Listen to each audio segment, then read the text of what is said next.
What's up? What's up? It's the Arthur Moats Experience with Deke. I'm Arthur Moats, and that's my main man, Deke. What's going on? Life is great. The huge. I'd say so. Just enjoying, the day, the vibe, post-holiday vibes. Get to see you again, man. I ain't seen you in a couple of days, Feels like just a long time, man. I was missing you, Deke. Golly, man. Feels good. That was a vibe, bro. Life is good, man. Good to be back. Heck yeah, man. Heck yeah. Excited to be back. Good weekend. I peeped the shirt too. Don't. You just casual with it. But I peeped the drip though. It's just slight work. I see what you want. I like your energy. It's just slight work out here. I like how you doing it. Weekend. Good. Yeah, very relaxing. Spent time at my camp. Family, friends, golf. I like that. Played some drums. Okay. And then was really hungover on 4th of July. I probably really didn't even get up till probably like 5 or 6. I did wake up to go get. I had to leave my car around the bar I was at. So that is responsible. Yeah. Salute you for man. Salute you, Deke. Yeah. That's the standard's the standard, man. That's big time right there. Y'all see that right there. You could turn up as much as you want to turn up, but if you over turn up, it's okay. Too many shots on 4th of July. It's okay to Eve. leave the whip. It's okay to leave the whip. Shout out to you, Deke. Yes. I'm so happy to hear that, man. So I had to pick that up and then grab McDonald's. I don't know when that was. Salute 11 or McDonald's, 12. Though. McDonald's was clutch, bro.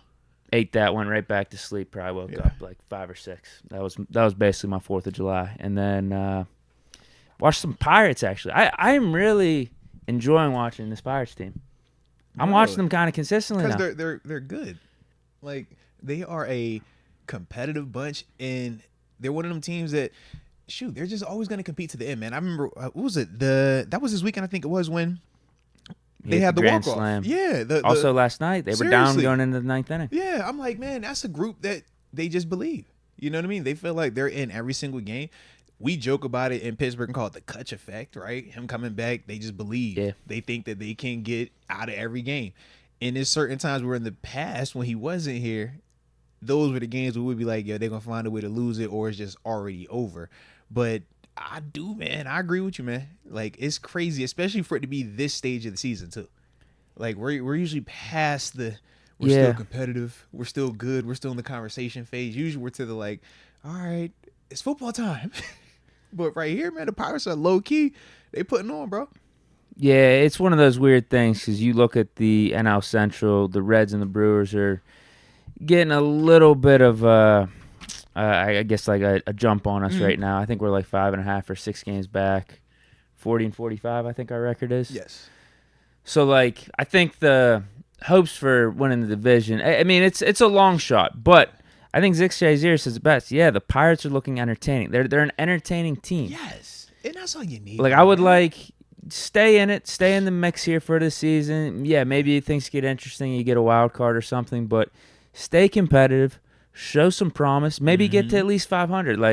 Do some stepping stones before you get into the playoffs. Just have this be a 500 season at least. At least. And I think it would also send a different message to the fan base as well. Of all right, it is working. We can trust the process. You have at least given their lineup's going to be stacked. Yeah, it already is pretty much. Their pitching needs some work, but it's like, yo, this is just still, this is good. This is optimism. Might I dare say hope? Is there hope for this Pirates team? Yeah, they're going to be good. They're going to be good. I like it, bro. I truly believe that. I think next year there are going to be some expectations, I feel like. Yeah, I agree. Going into 2024. So, yeah, from, I don't know what the window is. I mean, we got Reynolds locked up for a decent amount. I think, 8 years, 7, 8 years, something like that. I thought it was 8. Right? Brian Hayes for a while. You got to see what we do with O'Neal Cruz, some of the other studs on this team. But they should have a window here, I think, from 2024 on, hopefully into, the 2030s. Nah, I'm with you, man. I hope so. Pitching's got to get there, though, and that's what the. But they said they might draft the. That's what the controversy is right now. Do you draft the pitcher or the right fielder, right? And then there's some people saying they might pass on both, and I think if they do that would be for monetary reasons. Yeah, that would. I don't think people would like that as much, though, right? No. Yeah, we just spend the money, get who you need to get. Would you prefer the pitcher or the right? He's right fielder, right? I'm not tripping, right? I think it was the right fielder. I think he's in the outfield. Yeah. Dylan Cruz for LSU. I don't really have much of a preference. I feel like everyone's been talking like it's Ben Cruz this whole time. But now that there's some rumors and things floating out there that Cruz might not want to sign in Pittsburgh, I think people are starting to angle for this pitcher a little bit more. Now, they do think he'll be a team's like number one pitcher. Like he's that good. He might even be like a top 5 pitcher in baseball if he hits his potential. But I don't know if I like the all of a sudden pivot on this because like it's only happened over the last week or two. It's been Cruz this whole time, and he's been a stud from all these highlights I've been seeing out of LSU this whole spring. So like I kind of just want to stick with him. But he's got Scott Boras as the agent, and yeah, it could get interesting from a monetary standpoint. I guess if we draft him. I could dig it. To where maybe we don't sign him. That would be an absolute disaster. Yeah. But that was the one thing that I've learned about baseball draft compared to football draft and basketball draft. Yeah, it's no guarantee that these dudes will actually sign if they don't want you. If they don't want to play for your team. Like you can't just say, "Well, I'm drafting. You don't have another option." Like this is it. Like what we do in football. Nah, like them dudes legit be like, "Nah, I ain't gonna do it then. I'm good. I got time." So I like it, man. How's the weekend for you? Man, my weekend was a vibe, bro. I low-key was pissed because it either was raining or we had that like small weird wind, or not wind, but the weird like air stuff from the fires in Canada. So I was low-key just staying out the way, staying low-key, ducked off. I did get a chance to go finally get back outside though on the golf course yesterday, so that was fun. I'm a little sore today though, bro. I just went and I was like, I just wanted to practice. So I didn't want to go play like a round. I just wanted to hit balls at the range. I was out that thing about an hour and a half just swinging away, Deke. So, like, today my hit was a little, I'm like, yo, hold on, man. Shoulder was a little, you know. But it was worth it. You got to stay flexible. It was worth it, though. Yeah, it was worth it, though, because it felt good. I was like, you know what? I'm getting back. I'm getting to where I need to be, man. Getting a little bit more consistent with that driver. So, you know, I'm eyeing you. Just know I'm still eyeing you. But I'm not ready for that call just yet. All right. After a couple of, swings, I was like, you know what? I'm going to dial back on that. And I'm going to just stay in this lab a little bit more. But I still do feel really good about my game right now. Okay. Yeah. Scramble game, I like me. I like me in a scramble. Like, I can get active. I'm not the leader of the scramble. I need a strong guy in the scramble. But if I'm on your team, man, we all right. That's my favorite way to play golf these days. Now, this is completely off topic. Well, it's kind of on the golf topic. Man, I thought all scrambles were the same in terms of like we play best ball. Man, they got this thing called a shamble. I was playing at one where it was literally like we're in a group together, but everybody played their own ball. It was like different. I wasn't accustomed to this. I've never done that before. They were taking the scores, yeah. Oh, that's just playing golf then. All of us at the same time? Wait, what do you mean? So like if it's you, me, Dom, and DD Smalls, right? Okay. Now, if we're all saying we're going to play together, yeah. Usually it's what? Yo, if your ball went further than my ball, I'm going to go to where your ball is, and that's where we're going to start from. We're going to keep going, right? They weren't playing like that, man. They looked at me like I was crazy when I was picking up my ball. You played your whole ball the whole way? Unfortunately, yes. Yeah, that's actually the normal way to play golf. Serious? That's just playing golf, yeah. I've never done that in my life, bro. Yeah. I've never done that before. Yeah. It felt weird. Yeah, because honestly, really you started just by probably doing scrambles exclusively, right? That's all I've ever played. Yeah, I thought that was regular golf unless I was in the PGA. Like, I thought that was golf. Nah. So I was literally like, yo, why can't I just take my ball and go up there where y'all are? And they're like, no, that's your ball. You hit from back there. We're up here. And then they had the audacity to like count every stroke. I'm like, bro, what do we do? I had a well, you see, that's why we started you off in scramble, man, because we didn't want to get you down. Deke, they wrote down a 9. They wrote down a 9 one time. I'm like, bro, it happens. I'm like, yo, that stop legit it. happens in I'm golf. like, yo, stop it, man. Stop it. Then I felt good on a hole. I had like a 5. It was on a par 3, but it was a 5. So it was like, all right, it don't look terrible. But then it's like, yo, you got to rate the 7 on the next 3 holes in a row. Like, it just seemed really like That's golf. I've never seen that before. Like, I'd never had somebody like writing it down each and every time. Like, bro, I'm going to burn this and break that pencil. I might break your finger if you write another like crazy number up there, man. Yes, it was not the best situation. So that's how regular golf is actually played, though. Yeah. Man, I've been misinformed this whole time. I thought what I've been doing was regular golf. So that's why you just clarified yes. whenever you were saying Deke, I'll take the smoke. Yeah. Scramble. I thought it was a scramble. You thought Yes, all yes. these matches were scrambles. That's the impression that I was under, okay? So if you're telling me that's regular golf, I don't want any of those problems right now. I'm actually cool on any type of competitiveness outside of a scramble. I don't want to play, all right? Just, yeah. They start writing them down. I'm like, bro, that's mine? All of those numbers are that's not all of us together. Like, no, it took you 9 just to get on. Like, bruh, yes. They didn't throw an X down at all for you? No. It was just nines, 7, 5 on a 3. I'm like, God. Who are you playing with? They were ruthless. They were. I should have known though, because it was. They were probably loving it. That's what it sounds like. They wanted you to play your own ball. Because it was a group that they golf like regularly, and it's like 30, 40 of them. You know what I mean? They go out and they pick like different courses to go golf at. So one of the dudes that I know had invited me to come out there. So I'm like, yeah, I'll pull up, man. It's all good. And yeah, it was cutthroat. They was talking grease to me the whole time. I was like, bruh, this was crazy. It was fun, but it was crazy. So yeah, man, I don't want to do that. I don't want to. Who was third place in the group? Like, how many strokes did they beat you by? Oh, so we had one really, really good dude. Okay. He was like this old cat. He was really, really nice. Oh my gosh, I'm about to draw a blank on his score. He had like the best one by like 5 strokes. I just remember he had a 5-stroke lead. From the first place to the second place, yes. Mm-hmm. I don't remember how far second to third place was. I just remember me looking at third place and feeling like, yo, I'm not even close. Oh man. Yeah. So I was really like, just once I saw the number 1 guy and I was like, oh, he's plus 5. Okay. Not plus 5. I was like, oh, he's 5 ahead. All right, cool. I got that. 5 strokes. I mean, when we played and we talked about the strokes, I was like, yo, we got to catch up right here. So I was like, all right, I'm familiar with that convo. But when I saw my number and I saw like the other dude's number, I was like, yo, it just seemed really far off and not in a good way. That's why I was like, yo, I'm going to throw this whole memory away. And I don't want this I don't want this ever again. Not for like at least a year. Like, don't write the scores down when I'm playing. Yeah. Yeah, focus on hitting clean shots. Because I was hitting good shots, Deke. That's the thing. I played well for myself. I did. I just never knew that you could write the scores down like that. I thought his pencil was broke or something, man. It just kept writing the wrong number down for me, man. I was not ready for that. So, yeah. You see what I'm saying in terms of Yeah. golf being hard? Like it's like that was different, man. That was different. Yeah.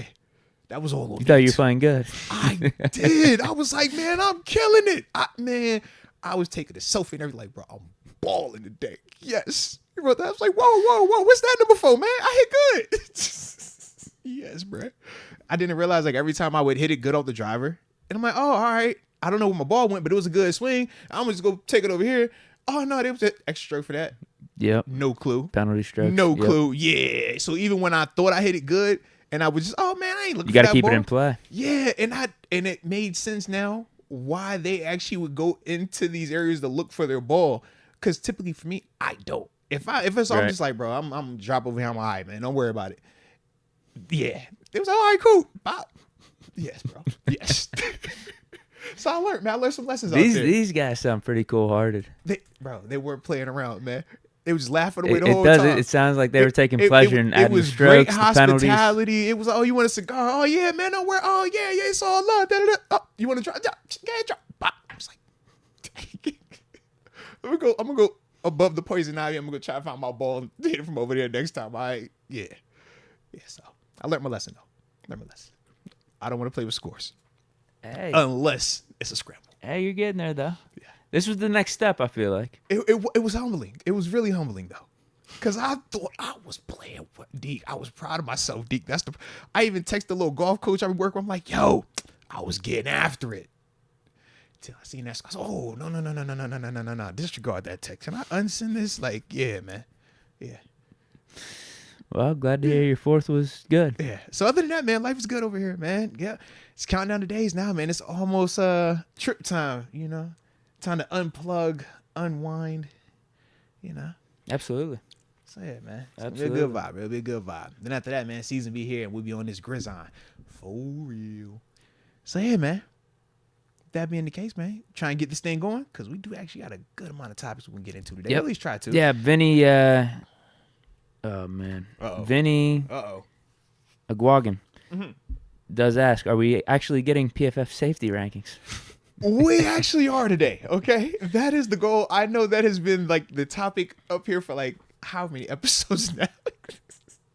But yes, that is the goal today, all right? So the best way that we're going to get this accomplished is by starting the show the way that we always do. So go ahead and drop in the comment section where you are tuning in from, and we'll give you those big boy shout outs to start today's show. And while you're at it, don't forget to hit that like button on the front end of this thing and subscribe if you have not done so just yet. We're going to get this topic of the day, Deke. If we don't get nothing else now, we're going to get this PFF safety talk in, man. That works. Yeah. X Concepts 724 Claridge, PA. Taking a break from the research today. Still rebounding from yesterday. Work was interesting today. Respect. Yeah, sometimes, man, when you coming down off of it and you don't keep it in your system, it get a little real interesting. Yeah. I could dig that. Staying I'm clear. researched up, though. I researched for the both of us. Don't you trip. Don't worry about it at all. Stan Claire says, smiling and waving from the 905, Toronto. I was smiling, waving back. I love it. Let's get it. Pittsburgh Toddy 86. My idiot neighbor shot a M80 into my backyard and nearly started a fire. Still alive in the 520. Yikes. Yes. Please. I hope everybody was safe out there with them fireworks. Nobody lost any limbs or hurt anyone. I mean, we know fireworks can get kind of crazy. I mean, we know the JPP story. We know about the hockey player who lost his life behind it. Like, it gets crazy when they're not done with the experts and the professionals. So, yes, hopefully everybody used good judgment with that. Vinny Guakin says he's tuning in from Columbus, Ohio, and said I got his last name right. Let's go. Shout out to Columbus also, man. Big Buckeye Iron country. 772 from the 252 NC, but in Montgomery, Alabama. Shout out to Montgomery, Alabama, and North Carolina. Brandon Del Toro. Brandon listing from Salinas, Cali. 831. Shout out to Salinas. All right. I don't know why when he said Salinas, it made me want like. All right. I wanted a fajita. I got super duper hungry. I do not know why. Salinas. That sounds good right now. Because I started thinking about that Taco Bell carnitas that we went to when we was out there. Yeah. And I was just like, dang, I could really go for a fajita right now, bro. Some fire sauce, Diablo sauce. Man. All right. I'm going to stay focused. Let me stay focused. Sounds good. I'm going to stay focused. My bad. All right. Here we go. Carl from 315 Lions, New York says Bill suck. Oh, man. That's crazy. The shot that they... What? I don't even have any Bills on today, do I? I ain't got no Bill stuff on today, man. All right. Well, Deke, I am, having a little bit of fun, though, because I have started my franchise mode. Okay. In my lab as I'm preparing for the upcoming journey. Oh yeah, you know what? If we're gonna do this, I got to do something. I think I got to start building some buzz for this because it's like a month away, month and a couple weeks. I'm with you. So I've been in the lab, and I'm outside of the first quarter of my season. I'm 6-0 right now. I just had 2 crazy thrillers though, bro. Winning the overtime, I had to have high-level execution, get the job done. But it felt good. I'm like, you know what? I'm getting back accustomed to my situation. I'm getting back used to the playbooks, just the controls of the game, So I'm like, it felt real good. But when he said the Bills suck, I'm like, no, man. I literally just had a walk-off against Aaron Rodgers in overtime last night. It was like 5 a.m, D. The sunlight was beaming through. Right as I hit digs, he was running a dig. And verse cover 1, he cleared this. I'm like, oh, got him. It was beautiful, Deke. It was is absolutely Diggs happy beautiful. In your franchise? Oh, Diggs is ecstatic in my franchise. Diggs is like the crowd pleaser. They're like, oh, number one this, number one that. I'm going to do whatever it takes to keep Diggs happy on my game. I'm going to make sure that he ain't throwing no helmets. He ain't mean mugging nobody. He looked great on my game. All right. Okay. He's the happiest man in all of Buffalo on my game. And the only reason I'm using the Bills is because Deke is the Steelers. Y'all remember that, all right? So I got to get accustomed to my team that I'm going to be using, So when I say my team, y'all know what I'm referring to, all right? Because it's my team because of that. So some ground rules I was thinking about. I have to mandatorily wear Bills gear on game day? You can if you want. You're imposing that rule on yourself. I'm just saying. You don't have to. I'll treat it like game day. I'll put my Bills gear on. All right, I got it.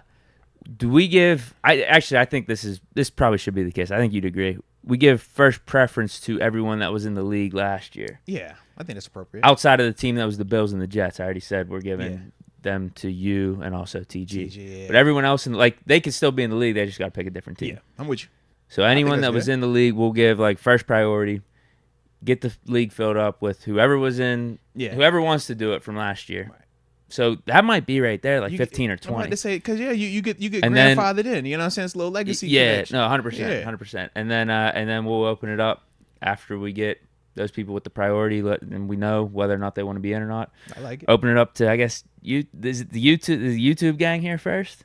It's up to you. You can go YouTube gang first, or if you want to go Twitch gang first. It's up to because you're the host of it. You know what I mean? The Twitch one is kind of already through because that is basically the Madden 23 crew. Because I was going to say, I know once we start, if we open it up to the YouTube crew, bro, they ready for it. That's what I'm saying, YouTube crew. Because we could open it up to then Instagram or Twitter. That's even a different story there. I feel like it could get filled just from YouTube people that are watching the podcast and stuff. I would agree, especially when you talk about once it drops or it's around that time, the buzz is going to be crazy. Yeah. Is that the way we do it? I like it like that personally. Okay. Yeah. So I'll reach out to everyone that was already in Madden 23, kind of on my Discord and stuff. On the front end, yeah. Yeah, and then maybe we'll have to figure out a Discord channel or something where it's all the 32 people that are in this league. Yes. We have some type of communication format, so on. And I was thinking too, probably the best way is a game a week. Yeah, because it's not game a week, and it almost be cool you're following with the actual season along Absolutely. with your season. Absolutely, the video game season. And if the games are on Sunday, then we play our games on Friday, or we'll you figure with your opponent that week. So that's plenty of time. Absolutely, one game a week, bro. Yes, one game a week. I think it'll be fun. I think it'll be enough time in between where there's hype build up in between games.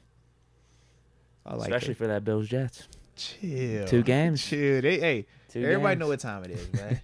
The Jets, though, they were kind of tough on Madden. Zach Wilson made them easier, but they did have a little squad. I was like, God, dog, man, you're pissing me off right now. Yeah, but after that, I got back. So who's the Jets receivers? Garrett Wilson. Who's after him? Shoot, they just brought in dude from the Packers. Now they did, but on the game, it was Garrett Wilson and Dagon Brees Hall. Yeah, running because he healthy on the game. He ain't got the torn ACL in the game. That's a little different, and I likes him. Who'd they just bring? Oh, Lazard. That's who it was. And Cobb, too, right? Is Cobb there? Cobb nice on the game. Is he? Cobb was cooking me in the slot, I can't imagine him being fast. He's probably 85 speed. No, but the problem is this. When they put him in the slot, you get matched up versus that linebacker, man. So I got Edmonds on him at times. And it wasn't the best situation. He was eating me up, bro. I had to sit, you know what I mean? And it's certain coverage you don't want to play versus Rodgers. On the game, Rodgers is nice. He's nice, bro. Him, Mahomes, Kelsey ate me alive. It was a shootout. They couldn't stop me. But Kelsey, I'm like, bro, who is this? Why are you this good? Mm-hmm. Yeah. Yeah, it's like I said, it's I'm learning though, bro. A month and a week or so away. Yeah. It's I think the regular release will be August 20th. So we got a month and a couple weeks. Yeah, so we got some time. No, we got some time. It'll be fun though, bro. But we'll start building up the hype though. No, we're gonna be good, bro. It's gonna be so much fun. No, facts, bro. I'm glad that that I'm allowed to join. You know what I'm saying? What do you mean? I'm just happy for the opportunity, man. Dude, I'm just happy for the opportunity, bro. No, it's both ways all around. You're bringing legitimacy to it. Yeah. And the fact you're bringing legitimacy, bringing better buzz to listen, the fact people that, are gonna care more about it. It's gonna be fun. That unfortunately I have to work with the Bills. I think that's the only negative I could say. But, everyone forced me to be the Steelers too. Yeah. So if I could be the Steelers, I'd be them. But I'll just have to settle for Buffalo. You know, I honestly probably wouldn't play in the league if I wasn't the Steelers. I just love how when I'm able to go through the uniforms, I'm like, I remember this jersey. I remember that. It's like a nostalgia. I'm going down memory lane, bro. I'll say a few more here, and then I guess we get to the super chats. Yeah, because eventually we're gonna get to these topics one of these days. You're gonna get these topics eventually. All right, you gonna get these topics. I promise. Jar Devil 310 San Pedro, California. Brent Fox, Dallas, Texas. Mr. 214 for show. Let's get Steelers get the dub from 337 Louisiana. They love that dub boot. Mm-hmm. And that's all I got. Respect, man. I likes it. Well, salute each and every one of y'all that are with us today, man. Let's get active. Hit these supers then? Yes, indeed. Okay, first one. Well, we have upper room member Big Earn 772. Man, Big Earn 772. Welcome to the upper room. Yes, indeed. Yes, indeed. And upper room member and members. Y'all got a little early vid. They're still sitting there waiting on y'all. A little Pat Fryer move film session. Been up, I think, 2 days now, man. So get a chance to tap in on that, man. A little early bird before everybody else gets opportunity. So salute you and all of the other upper room members. Jubilee 28, 843 South Carolina. Need chat stickers to liven it up a bit. Ooh, chat stickers. Okay. I got to get in the lab. All right, we're gonna learn. Isn't that what this is? I thought that like was, President right? Nitty's comments. He's got like the pictures your of you, face, pictures of me. Yeah, I thought that's what that was. But I can get you more. Y'all need more, man. Y'all know. Don't give me a reason to start. Saying get more. We can get more. All right, we can get more. I like it. Ayo, it's Mikey TV. Just giving us some support. Man, Thank salute you, Mikey TV. One time. Jubilee 28. How about some PFF rankings reactions today? Yes, it's happening. All right, it's gonna happen one of these days. John Machado 718 Brooklyn, New York. What's good, fellas? Love the show. Now that's his first super chat too. Hey, salute you for that, man. We appreciate you from the heart. Jubilee 28 on a heater today. I see. Shout out to Jubilee. Says Madden 24 will be crossplay this year. I want in on that. I have Xbox, but if necessary, I'll get PS5. So I did hear about the crossplay on it. Yeah. Or is that not going to work for the online league though? they say it gets choppy. Because PS5 to Xbox. Xbox, yeah. So I think we got to stick with PS5. We can't be risking anything. Yeah, I could definitely see that though. That's unfortunate because I was excited about the crossplay too. Yeah. But they said like it'll be obvious you're playing an Xbox player just because of how laggy it's going to be.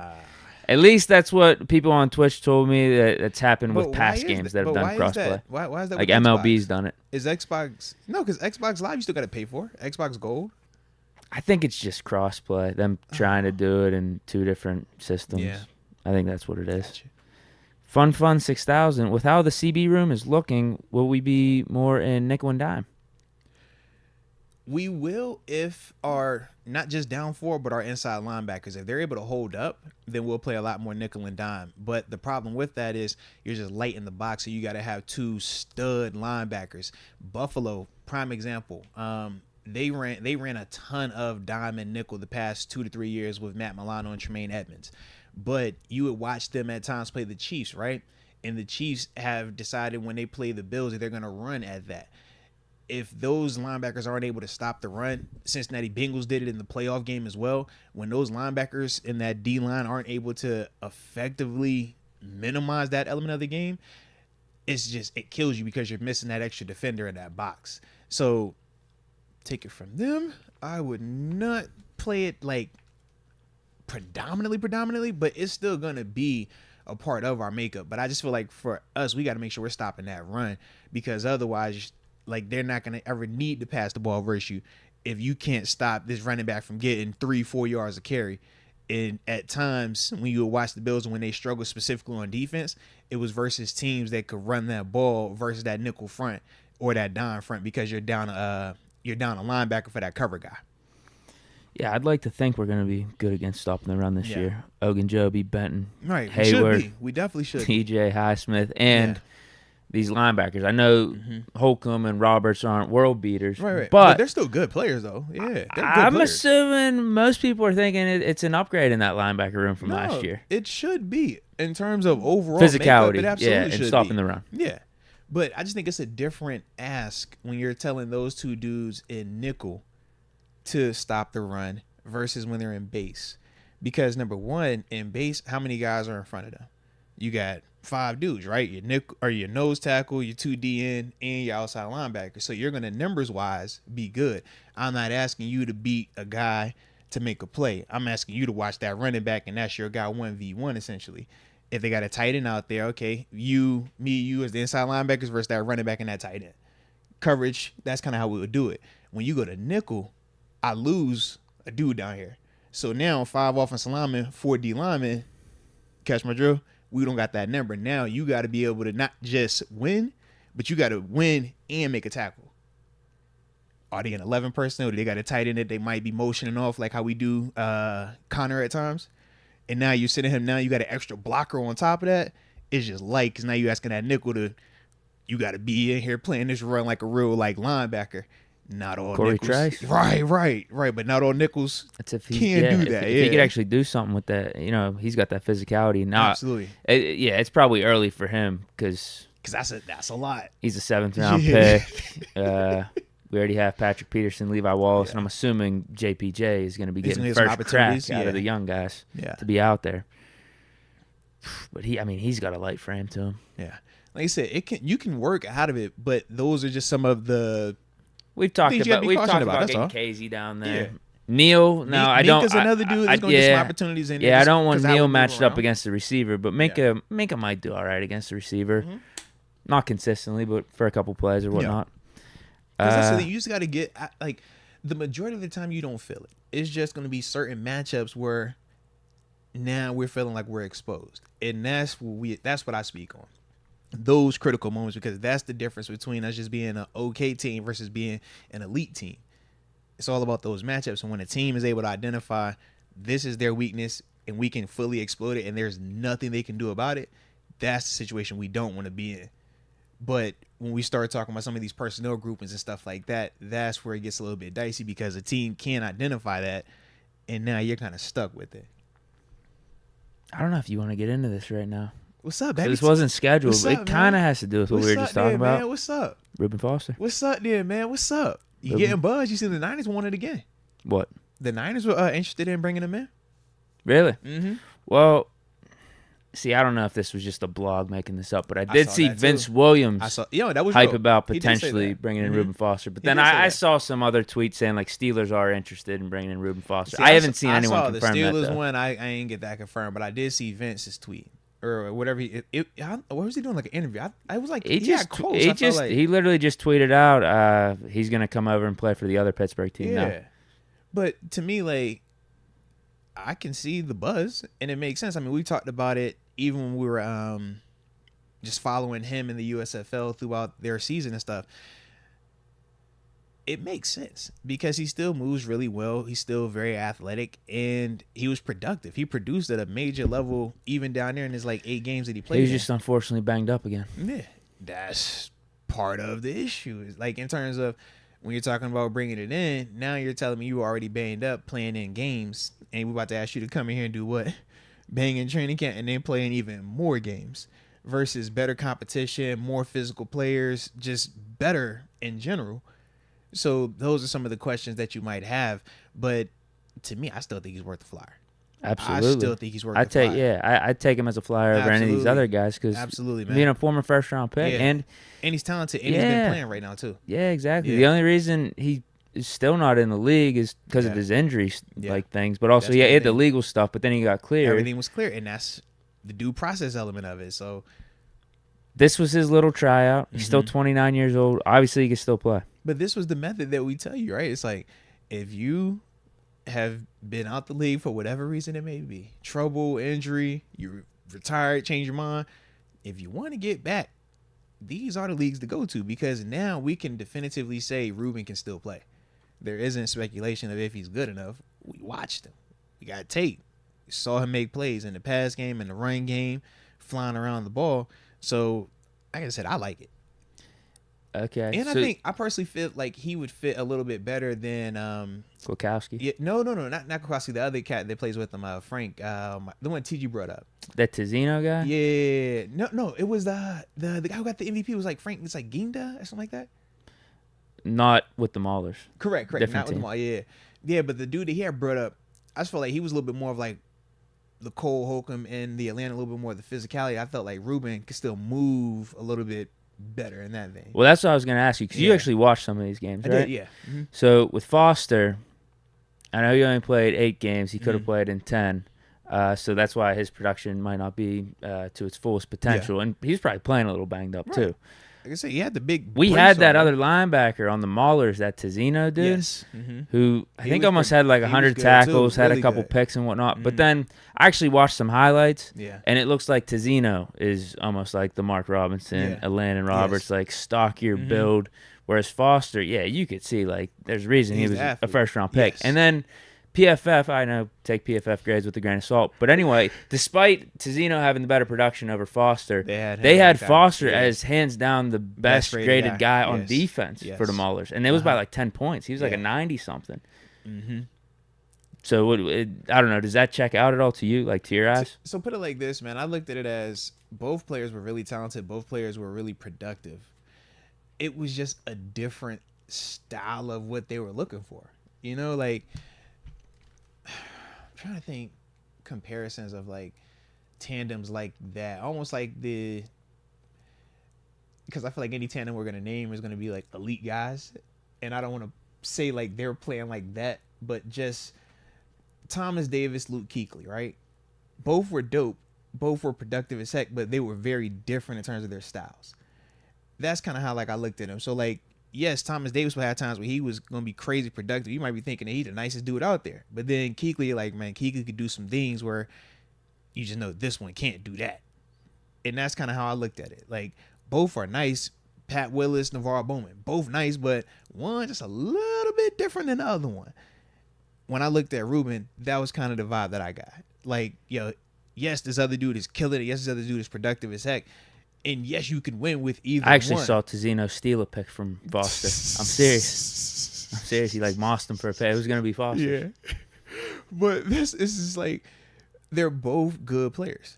But to me, if I'm going off my preference, I'm like, I think Ruben fits what we would be asking to do a little bit better than when we're talking about Tizino, because to me, I already feel like I have that. I already feel like I have multiples of that. I want the different one.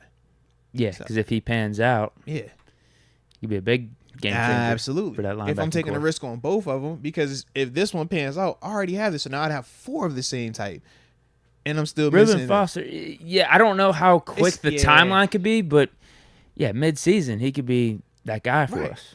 But I'm concerned a little bit is just the double season. I'm like, bro, you're hopping out of a season and then gonna come in there. Like, if we're talking mid-season, you're still looking at, 8, 9 games? What would be the best path for him, timeline-wise, to get back into the league, you think? Skip out on a week or two of training camp? That's the thing. I feel like he needs to be there for it, because he's going to need to have that playbook. He's going to need to know what's going on to really, compete. And even though he's been playing football, well, actually, no, I do feel like because he's been playing football, the speed, him adjusting back to the NFL speed is not going to take long, because he's already been seeing ball. It's different when you go from, sitting like how I've been. If I would just go from here and then just hop out there, I would feel like I'm on the interstate right now, bro. Just because my eyes haven't, seen it that level, in terms of, in a helmet out there playing. Whereas Ruben, he's been playing in games, so he's still seeing game speed. He's still seeing movement and having to think rapidly like that. So, yes, it would be faster for him, but he's going to naturally be able to pick that up a lot quicker. So, I don't think that's the issue. But him knowing what the terminology is, because football is football. You're not going to confuse Ruben. Ruben can come here and play in a 4-3, can play in a 3-4. He knows fires, he knows cover 3, he knows 6, he knows all that. The big thing he has to know from us is our communication, our checks, gap fits, because of how we run it here in Pittsburgh, just a little bit different than some places. So that's the stuff that you get in training camp, because you can't wait. In terms of Ruben, he's not going to get the benefit of the doubt of, oh, yeah, you ain't got to have a great preseason. You don't have to be productive in these games. You'll be good. Nah, that ain't how it works. He's going to have to produce. He's going to have to look the part. He's going to have to beat out some people. And we think he can, but that's also what he's going to have to do. So I just think for him, the sooner you can get here to get comfortable with your guys, to know what the scheme is, to know all the little nuances. What's the empty check? How do we play bunch? How do we play slot? What if it's change of strength motion? All of those things that you're going to get in the preseason, that even though it's basic, it's basic because we've been doing it. We've been talking about it. It's not based to a new person. And that's the thing that he just had. I think for him, the earlier he could get in here to figure that stuff out, the better it would be for him. He's got to be thinking NFL, right? Absolutely. Even though this would be a really long-ass season for him. Why do you join the USFL if you're not trying to get back into the NFL, if you're Ruben Foster? Because it's not the money. That's if this was one of them leagues where we talk golf, right? Live versus the PGA. Oh, man, we'll go to Live, man. You at least get more money over here. That's not the situation. If you wanted to make more money, you might as well go to Canada, right? But if you want, I think XFL paid more than the USFL. Some might go XFL, you know. But you're doing this because your goal is to get back to where you started. You were from a first-round draft pick that played at the University of Alabama. Do you think you want to just play in the USFL? Yeah, the reason I said that is just You know what I want a Yeah. decision soon here. Absolutely. I'm with you, man. I want Omar Khan to make a move. I'm with you, man. Now, would with it be you. getting too greedy for both Foster and Quan? Would that be overkill? No, because one's going to be virtually cheap, like free vet men. And then the other one. I feel like it'd be we just gotta insane see. value. Yeah. You just have to do it out of principle, I feel like. Yeah. And the Pittsburgh connection's there already. Hey, look, man, wherever you know what I'm saying? Like, granted, I don't think they practice in here, are they? No, I don't think they practice here. Just No yet. clue. Not yet. Next year, supposed to practice here. So it's like, all right, well, we already familiar with you, though. We know more about you than you know about us. I'm sure you was still a fan at some point in time in your life, all right? So just come on up. Your dad, someone. Yeah, grandpa. somebody someone in your had family, to like the was your Steelers. mom, your auntie, like somebody that you know was a Steelers fan. So just come on up, all right, and we'll call it a bloodline and we'll make it work. Yeah, Just out of principle, get this dude in here on the vet men. that's what I'm saying. Low risk, high reward. Low key would feel like that was our feeder team, though. If it was specifically him from the Maulers to us, that would feel like the Maulers were a feeder team. Nothing wrong with that. It would have legs. That's all I'm saying. Yeah. I know you don't like them. No, They would you have know legs, what? though. You know what? They for a fact would have legs. No, I won't say that anymore. No, I won't say I don't like them. They Even are. though they lost in the championship, I saw you were having a little. I put 20 on them. Yeah. And I didn't know how you felt about that. what I'm pissed about is I Deion actually wanted to Kane, watch that. Put some respect on Deion too, man. I wanted to watch that, but literally up in my camp, the one channel we did not get was NBC. And I Dang. terrible service. My phone gets terrible service, so Yeah. I couldn't even watch it on like the Peacock app or anything. I actually really wanted to watch it. Nah, it was straight, man. Yeah, I was hoping. I watched a couple yeah, of them. I I tapped there can't- for a little bit. Yeah, I think maybe it might have been a rash take. Okay. Whenever I was shitting on the Oh, Maulers, yes, I remember you doing that. they're yeah. kind of harmless. That's the same thing I was trying to explain Kind to of you. shitting on them. You treated it like they were trying I to was like, this take is, over the city. Yeah, I was like, this Yeah. is the fake football team. here. Yeah, Like, I'm like- we don't do this. I'm It's like, only you, the Steelers. You instantly went combative with them folk. I'm like, bro, they have done nothing to nobody about Yeah. anything, man. Yeah. Yeah, that And was. you were just like, no, I hate them. Yeah, that was just bad. That was bad on me. I think I've grown since then. So I'm I fine think with the you've grown Maulers. too. I think you've grown too. since Definitely, then. definitely fine with the Maulers. Wanted them to bring home a USFL championship. Actually, that would have been nice. It would have been. But shout out to Deion Kane, though, man. Former Pittsburgh Steeler. He went ham. Had a 3-piece out there. Yeah. Yeah. MVP of the game and everything, bro. Well, I saw the kicker. Yeah, the Pittsburgh. Yeah, he's got the Pittsburgh Connect. He played for the Pitt Panthers. Yeah. Chris Blewett. I think he hit all his field goals, right? Mm-hmm.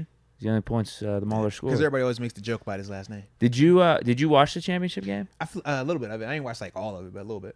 I heard Maulers had chances. They did. It was one of the ones where Just they didn't capitalize. Yeah, where they say like it wasn't necessarily that Birmingham won, more so like the Maulers had opportunities and just didn't do what they were supposed to. But to me, I don't know. Like I said, I wasn't like locked in watching it, but I did think that it was still a good game. I don't feel like it was like, oh, the Maulers I just did check. gave it It was like away. the third Yeah. quarter. I think they got a fumble. Right. The Maulers got a fumble, and they might have been down a score. No, And it was around the still a 50. good game. Yeah. And then I saw that the score didn't change. They didn't get any more points from that 12 that they had. I was like, what happened? They threw a pick or something? Nah, I ain't, like I said, I ain't watched the whole thing to that extent, but I watched enough of it to at least know that, you know what, this is a competitive game. This is not some just, oh, they're turning over, doing everything bad. Like, nah, it was still good. I enjoyed it at least. Do the Maulers need to sign Manziel? Nah. Just leave that alone, man. He got a 30 for 30 coming out, don't he? Does he? Oh, that'll be a good one. He does. Yeah. He has definitely one of them like ones where he like sits down and they're like, whew. Oh, okay. You wanna I talk want to about watch it? that. Yeah. That'll be a good one. Yeah, they showed the preview of it. Yeah. I'm just saying, was our QB good? I don't like good at. I just feel like there's bigger names out there for these leagues that they could be getting in at quarterback. But once again, what are you trying to accomplish? Name and then potentially destroy something that you got building right now, or do you go with the guys that you got right now where they quiet and not gonna get you in no trouble, and you got sustainability? You got a chance to keep this thing. Is there going. levels to Manziel's not on the AB level yet. Manziel got on his track record hot too. the good thing for him He's is not just gonna. been quiet, He's not gonna take down a league though. They could just boot him. Like if he has some misconduct, like they would just boot him out of the league. I just always ask myself, is he worth it? Is he worth it? If he could play a full season, it would be. Can you guarantee that he's gonna play a full season? I don't know. Because any of these side leagues he's done, it's only been for like 1 or 2 games. You see what I'm saying? So I'm like, I don't know if I could trust it. If I can't trust you, I don't want to make money with you, bro. Although I guess in his defense, didn't that AAF that thing disbanded before he had he had a chance to disband on the league? He did that fan control one for a game. With TO, yeah. That was stupid. That was always stupid from the beginning. So is Martavis a free agent? Technically, yeah. All right, could the Maulers scoop him up now? I mean, technically. Is he free? I thought you meant like free agent to like the NFL. You mean like is he free agent to the? Can he leave the XFL and join the USFL? He didn't show enough to get back in the NFL. I would agree. He's got to go to the. We'll take a look at him at the Maulers. Just switch leagues. Just all right. I think the XFL had a little bit more buzz though, right? Oh, was it better? No, they were both dope, but XFL players on ESPN. It just feels a little bigger. So what were those were on like Fox Sports? Was it Fox? Yeah. And then it was NBC for the championship. Okay. Yeah. I'm just saying. ESPN just feel like a bigger budget. I'm just saying, get Martavis back in the bird. Like if we're gonna lose Reuben Foster, like we need some big names on this Maulers team for next year. So I brought up Menzel. I was trying to think of a Pitt quarterback. Bill Stahl. No, I mean he's got to be washed right now. That was whenever I was a kid. He was playing. Peterman. He's on a roster, isn't he? I don't know if I want that. I thought Peterman was on somebody's roster right now, man. Yeah, the Pitt quarterback for the last like 5-6 years was Pickett. Yeah, we got 2 former Pitt guys at JMU. We could have gave you Justin Riscotti and Ben DiNucci. Well, he's on the Broncos. Yeah, I know he's signed over there. So, and Riscotti's old. He's older than me. Shout out to my dog though. Yeah, I don't know. We need some big names for next year though with the Maulers. We definitely do. All right. They still saying we will get these PFF rankings in today. They don't think. Listen. We gonna get these rankings in. All right. We got 13 minutes before TG on the hotline, man. We gonna get these rankings in. All right. Or maybe we're gonna do the rankings when he call. See, you never know. All right. We're gonna figure this ranking thing out. What's the next one? Is it? I think it's John Machado says I went in on that Madden 24 season. Ooh, okay. All right, stay tuned. Okay. Mike Hood, still vibing in Cali with wifey and my son and fam. They live out here. Missing much of lives, love, peace to all. Moats, haven't had any psychedelic dreams yet. Yo, salute you, Mike Hood, and the family, man. Nothing better than a guy that's, doing what he's supposed to do, man. Being present in his familia's life, man. So I love that, man. Love to hear that. But no, I haven't had any psychedelic dreams, man. I've been good. In fact, I'm like the opposite. I don't dream when I'm, when I research stuff. I love it because I told y'all heard about how my dream get, man. Tell you, 80 of them, and they're 80, and they're zombified, and we're in this old house. It looks like, I don't know, the house from like the Eminem joint. You know what I'm saying? Like, you don't want this house, or the house from like Sorry Miss Jackson video. Like, you don't want that house. You know what I'm saying? Like, this is not the vibe, bro. You don't want to be in this spot, man. Yeah. Or the house from like Skeleton Key. I don't know if you've seen that movie. It's another crazy joint. You know what I'm saying? But like, that's how I be feeling in my dream, man. So yeah, I'm glad I don't be dreaming. We got Fun 6000. So who's playing slot and CB1? I gotta say Pat P for CB1, and then Chandon Sullivan will be our primary slot. But I'm sure we're gonna move Pat P in there a couple times, JP in there a couple times, maybe Levi. Yeah. All of them do, yeah. To me, yeah. Early on, Chandon Sullivan. I think out the gate, you get Sullivan at the slot. You got Pat P at cornerback 1, Levi at cornerback 2, with JPJ, the rotating dude, coming in. But that's the starter, though. That's definitely just for the start, because if things go like how they're supposed to go, Pat P should be getting more opportunities to play in that slot, because JPJ will be on that outside with Levi, if everything is going how it's supposed to go, though. So, Booman318, Madden League is going to be dope this year. Yeah, he's definitely in. Oh, all right, he was the Browns in last year. Okay, so he's definitely in. I like that. Still trying to get my Madden 2018 skills back, trying to shut out Deke this year. You shut him out last year? Oh, that was You got active? so You I got him lost my first game to the Browns. Okay. In like weird, devastating fashion. It got weird. Like Yeah. I accidentally pressed fake punt. Harvin threw a pretty good one, right over the middle. This Okay. rando dropped it. I still forgot to cut his ass too. Like I kept meaning to cut him just because of that play, and I always forgot. So I guess he ended up winning a division title with the team. Unfortunately, he didn't deserve that though. He did everything in his power to stop us from winning that division title. I like it. But anyway, the next game. So I lost to the Browns away game. I think it was either the last or second last game of the season. I played against the Browns, and like I was so locked in, I wasn't gonna lose that game. I think I won like 50-0. Oh, Yeah, jeez. Pickett I think threw for like 5 touchdowns. Oh, you did him dirty. Oh, that's the other thing too. In my franchise mode, is Mitch at quarterback? What? Yeah, because on 23, the settings. Josh Allen got hurt. No. I'm talking about for the Steelers. Oh, Yeah, I'm saying Mitch is the quarterback for the Steelers because Kenny's the backup on the 23 joint. when the game Yeah, started. when the game had dropped. Yeah, Yeah, yeah. so I was like, I just played this. I seen Mitch out there. Oh, yeah. Yeah, it was Mitch though. Yeah. They didn't bench him yet. Chill. Yo, the Steelers were nice during the game. It was like 5. What? No, they were. Dude, I'm They were loving like my 4-1 team or for this something year. like that. Yeah. This squad's gonna be sick for this year. Yeah, they were Darnell, good, man. Darnell, Yeah, tall they gonna be a tight problem, end, bro. Muth, Darnell's gonna be nice. Pickens, Deion. I think Calvin Austin. I'm telling you, he's gonna be key. Okay, I got to witness DJ what he's nice capable on the of on game, too. I just Madden. want to throw that out there. DJ nice on the game too. Don't play. He be cooking alright. folk. I cook He's a little folk too with him. small. I cook folk with him. I love him. Like Give the me pr- slants, yeah, and whips, all the that. problem man. with him is he's fine. It's just he's not tall enough Yeah, to be one of those big target threats. yeah. Then he's not fast enough either to be I'm like a with you. Calvin Austin, where it's Yeah. like It's really a differentiating type of mismatch. speed. Yeah. He's like probably what 90 or 91 speed, Mm-hmm. so it's tough. It's either like being really tall is helpful or Mhm. being like really fast. I'll say this. Playing with the Steelers on Madden 23, I felt like I really got to get like my skills nice. Playing with the Bills on Madden 23, You see what they did to pick? Oh, Well, do you baby. play with Trubisky? I played with him, yeah. Oh, yeah. And that's You what I said talked his about it, release yeah. is better. I've talked about it. Mitch, Yeah. like it's a fluid, it's quick, it's nice.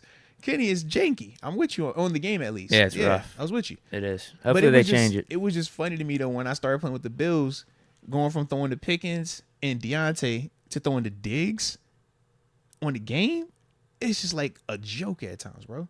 He gets so open. Yeah, you can't stop, man. He catches everything. Pickens, I was gonna say Pickens will make some crazy circus He's the catches. combat. Yeah. He catch everything, but he got run after. Like it's just nuts, bro. But he's always open.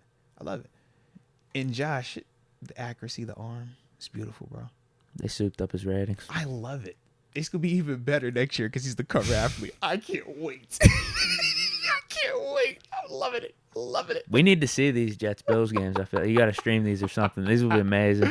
Hey, yo. TG with Rogers versus Yeah, you with Allen. It's gonna be hot, bro. It's gonna be hot. Must see TV. Okay, we got that was booming. Sean McCartney, I'm ready for the full pad practice in preseason. I know no news is good news, but I need my fix of Steelers. Want to know if we are ready before September 10th. Ooh, okay. Well, Sean McCartney, I'm with you. I'm ready for full pad practices and preseason as well, especially because I don't have to partake in it.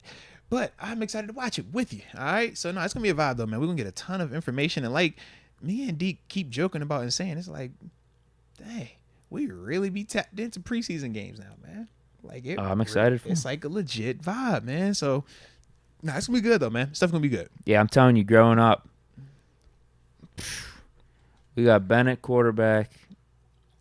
You know, I guess it depends on the different years, Mhm. but think of like the Killer B era. Mm-hmm. What do we got to watch preseason for? I feel you. You got Bennett quarterback, I feel you, AB man. as our receiver one, Le'Veon Bell as running back one. Yeah. We know who, like, once we got in the midst of that Killer Bees, we knew who Martavis was. We didn't need to see him in We knew- preseason necessarily. You know who Martavis, or you know Martavis, you know Marcus Wheat, you know Juju Smith-Schuster. Then it became, okay, well, who of the slots are going to be the guy? But we still felt good across the board. So, yeah, I'm with you. O-line, none of them dudes was going to dress. But I also do think social media was different then. I just think the coverage of NFL has multiplied so much absolutely. too. Absolutely. Yeah, I'm hyped. I'm hyped about preseason. That's where I'm at right now. I know I do this as a gig, like talking some sports, talking Steelers, but I'm excited. What can I say? Nah, respect, man. I'm excited as well, man. So it's gonna be good. It's gonna be good. Ryan McPherson, I'm buying a PS5 to play in this league. Haven't played Madden since 2015, but I still got it. Okay. Hope I don't miss out. Okay. He said he still got the juice. He said that confidently. Hey, take it from a guy who was also like you hadn't played in a while. You might still low-key had a juice, bro. Because I know for me, man, I was like, yo, it ain't take long. I just had to switch my team up, but it didn't take long. It was definitely the team that I thought was holding me back early on. Confidence going up now, though. Confidence getting back where it's supposed to be, man. Yeah. But I see what you. I think you're building bulletin board material for my team right now. Chill out, man. Don't do that, man. Nah, it was a compliment to you. I was complimenting your skills. That's it, you know. I do all right. Yeah, man. I do all right. But I was saying that I see what you mean when you start a season, like all the little you got to do the practices and all that. I definitely was like, oh, I'm gonna just skip that part one time, and I played the next game, and literally everybody was like red fatigue. I'm like, oh, whoa, what is So yeah, that's real. That's the a real thing, bro. Stuff. Yeah, that was a real thing. I had no clue. Well, that's it for the Supers right now, and we're at 4:56. All right, and TG literally just texted me he need 5. So we got like 10 minutes. So you know what that means? You know what that means? So all y'all that's been talking smack about us today, all y'all that's been coming in here every time we go live, the PFF safety rank is in the bottom right corner, and y'all be like, oh, are we gonna talk PFF safety rankings today? Well, guess what we about to do, Deke? We talking PFF safety rankings finally. All right. See, I hit that like button one time for these PFF safety rankings. Jeez, and I went to the wrong day on thing because we weren't even there. Just said, Deke, God, I'm all over the place, man. We definitely weren't there, but because they kept talking about it, now we just started there. So yes, that's where we're gonna be at to start this thing off. All right. So PFF safety rankings. Deke, do you have the article ready? Yeah, I got them up. All right. So salute you and salute PFF for providing the content. 1, Derwin James. 2, Minka Fitzpatrick. Oh, okay. 3, Kevin Byard. 2, Antoine Winfield Jr. Or what did I say? 2? Yeah, I was like, wait a minute, you already said 2, bro. I did say 2. Yeah. 3, then 4, Antoine Winfield Jr. Yeah, I just said 3, and I guess I wanted to go back to 2 after 3. Ain't nothing wrong with that, though, man. Sometimes 2 better than 3. Micah Hyde. Who he play for? At 5. You said Micah. Justin Simmons at 6. You want the Bills one? Yeah. All right.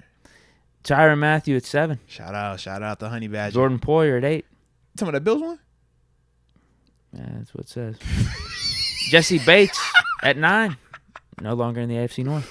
This is also true. Javon Holland at 10. How long does this list go for? 11, Buda Baker. 12, Hufanga. Oh, yeah, with the Niners. Yeah, 13, Kyle Hamilton. 14, Jimmy Ward. He's with the Texans now. Yeah. 15, Chauncey Gardner-Johnson with the Lions. 16, Jamal Adams. The for best Seahawks. in the nation. Damn, they got Harrison Smith at 17. Yeah, he old, man. That's what they're trying to age him out. Eddie Jackson at 18. I like it. Okay. At 19, Jaron Kearse. 20, Cameron Curl. The Commanders. 21, Kyle Duggar. I feel like that's really low. I thought the same when I saw that. Well, are they considering him like? I thought he was more of a nickel, though, right? Yeah. I don't. That feels really low. I think he's really good. He's productive as heck, bro. 22, Quadri Diggs for the Seahawks. Yeah, I guess this is 32. 23, Rodney McLeod for the Browns. 24, Marcus Williams, Ravens. 25, Xavier McKinney with the Giants. 26, Donovan Wilson with the Cowboys. 27, Jaquan Brisker for the Bears. Shout out to the young guy. 28, Ryan Neal for the Buccaneers. 29, Adrian Amos for the Packers. 30, Malik Hooker, Cowboys. 31, Deron Harmon, Las Vegas Raiders. And 32, Adrian Phillips for the Patriots. Dang. So we just had one on the list. Yeah. Okay. I didn't think too much of it because KZ only played in 8-9 games last year. I was just talking about the other one that just left. Who? Us. Edmonds. Oh. I was saying he didn't make the list either. 32 of them. That's a lot of safeties. That's all. Yeah, so I guess you got to include free safety, strong safety. Was there 3 Cowboys on here? Was it, or is it I think 2? I know it was 2 Bills up here. there were 3 Cowboys Wow. before one Edmonds. Yeah, that's interesting. Yeah, I don't know if I agree with that per se. That's a little interesting to me. Yeah. Yeah, I don't mind that Edmonds point. I didn't even think of that. Yeah, that was my whole thing. I'm like, Sneak him in Yeah. at least somewhere in there. I'm like 32 and 3 from one team better than him. I don't agree with that personally. That's not a bad call. I could see seeing some of these names though. Oh yeah, it's some dudes. In the 20s, and then when you get to the 30s, I feel like Casey could find himself in that range by the Next end of the season? year. Yeah. I could see why he's not in right now, but I saw enough from him to know that okay, if he gets a Yeah, full-time he role flashed for us, enough. he could be our Ryan Clark. I'm with you. He flashed enough. He without a doubt flashed enough. He just needs more, just a longer season. You know what I mean? Because obviously we knew it was the injuries and the suspension, so that kind of like derailed it. But for him and his role, he came in as just the third safety. Yeah, he was whereas only now- playing like 30% of the time. Whereas now he's going to be asked to be the guy opposite Minka, or at least get first crack at it. So, yeah, I'm with you on that, man. Well, this got stupid real quick though, because Minka's not at 1. This got real stupid real quick. You sound like TG over here, man. Oh man, because he's a Minka over Derwin dude. Oh yeah, Yeah. it's not even close. No. You know I ain't gonna go with that now. You know, y'all know that's Here's that's what the I only will stance say. that I'm like flipped Here's on, what I man. will say. At least they didn't have Minka at like 10 or 11 like they did last year. It was ridiculous. 1000% agree with you on that. I definitely agree with you on that. But yeah, Definitely agree with you. he's the best safety in the league. He is in that conversation. Yes, I do agree with you on that strongly. Yes, I do. He's nice. He's nice. It's nice as heck, bro. What do you like about Derwin better than Minka? The size, the physicality, and the fact that he can do all of the same things just in a bigger frame. And he was healthy last year. That was the thing in terms of the years prior to why I would say Minka was ahead, was because of Derwin's lack of availability. That was not the case this past season, though. You guys can see it. And is as good as advertised. Whether we man, zone, I mean, we see it. Shoot, we experienced it. Your boy experienced it. When 7 was here. Derwin was over there making all them plays, man. I'm going to kill somebody out there. Shoot. I remember 7 cooking that Chargers defense in the second half. I'm with you on that too, man. And I was happy for that because I wanted us to win. You know that. Yeah, that was one that got away Yeah. too. But Minka's great, man. Do you have anyone If it's else a one, above it's- Minka? No. Okay. That's why I literally said I don't mind it being Derwin above Minka because for me, I've always been a Derwin guy. I know you haven't. I've always been a Derwin guy. I'm not. My stance on that is not changing. Minka's been on a heater though. He has been. He's So been is on a Derwin. heater. That's the other thing. I'm like, He hasn't been healthy though. this season he was healthy. He was on a heater. That's all I'm saying, man. Minka, I mean, the one game that sticks out is that Week 1 Bengals. Yeah, we'll put it like this. If we're talking, so what's the question we're asking? Are we saying if both players are healthy in a one game, who am I taking? I'm going to take Derwin James. If we're saying going forward from today, who I want for the next 5 years, I would probably say Minka because he has the healthier track record. But that's just the difference. I think both are great. Derwin's just a bigger frame of Minka. So if I can get this production in this frame, that's why you think they love Myles Garrett so much over there at PFF and stuff like that. And it's the whole James ain't that tall, is he? Are you just No, talking no, about his how thick he frame, is? Like his frame, he's a bigger body. That's what I'm talking about. Like just his frame, he's a bigger body of Minka. Both are crazy athletic. Both could play cover one. Minka's both can improved that in physicality though over the last He couple has, years. but let's be real. It still ain't like He's been dropping. He's been laying the no. wood. Put it like this: Minka's physicality, I love, but I just think they're different type of physicalities. Minka's physicality is if you are already holding him, Minka will hit you in your face. If you coming across that meter, Minka hit you. If it's coming through this hole though 1v1, Minka's gonna tackle you. Derwin's gonna hit you. You see what I'm saying? Derwin's like a big athletic linebacker though. Like he just is bigger. Like Isaiah Simmons, if Isaiah could get it together. Yeah. Like that's why I like it though. Can't go wrong either way though. If you like the coverage part, then you lean more Minka. If you like the physicality part, you lean more Derwin. Which is why for me, I'm more Derwin, whereas just when we talk TG, he's more Minka because of that part. I like the physicality though, bro. Like I want somebody that's gonna have you scared. Like when you talk TP gonna have you scared. Ed Reed, man, he gonna do all that beautiful stuff, man. That looks sexy. I want you to feel me, Ed though. Reed did lay some people out too. But no, you're speaking on it as he did that too. Whereas we know TP will knock you out. TP will hit you. Yeah, he gonna hit some people. But you say it's like an afterthought. Whereas like when we talk TP will get some picks. He gonna hit you though. Like he hit you. That's kind of how I look at it. Both elite though. But which one do you want more of? The people that love the turnovers, they holler about Ed Reed all the time. The people in here that love physicality, we holler TP. Well, I think Minkah, I truly believe, like, he's rounded out his game really nice. He definitely has. Because he has brought that physicality. You see his tackles over these last couple years. Absolutely. I'm with you, baby. And then he is the ball hawk. Like, he is the game changer. That Bengals game's the one that, it's just unreal. He literally won that Bengals game for us. Yes, and you watch his passion when he plays, bro. Like, I love that about him, bro. Love that. But I just think they're just different in terms of the specific nature of their physicality. It's different. It's like I just said, man, if you got some help over here, man, you could be the most physical bomb anything I need. But if you don't got no help, you're not going to bomb it like that. You're just going to make that play. And there's nothing wrong with that. But that's kind of how I view it. Whereas, like I said, with the other one, I think I'm always going to get that. But then you can make the case, like I said, coverage-wise, Minka's the better cover guy between the two, but we're splitting hairs. All right, he's a little bit more physical here. All right, he cover a little bit better here. Yeah, your preference, huh? Yeah. These Bills guys were ranked a little too high, huh? No, I thought it was a little bit low, man. Little overinflated. Look, the fact that they got both in the top 10, I love. But why y'all do my man Jordan Poyer like that, right? Like, I get the Honey Badger has the name. I get you on that. But all I'm saying is, bro, you should have had my man in front of him. What's up? I get it. It's a cool nickname. I get it. You know, he has the longevity. I get it. But you ain't gonna act like Poyer went up there being the guy. Felt like they had Hamilton a little too high too. It's premature, but I don't hate it. For what his role was last year. Yeah. Because I feel like for them, they're projecting what he's going to go to. Jamal Adams, I don't know why he's up there. He's at 16. I was not a fan of Jamal Adams, bro. I was not a fan of that. But in terms of Hamilton, I just think that they're anticipating him having a way larger role because they used him a lot in terms of that nickel corner, and he made plays. He was productive.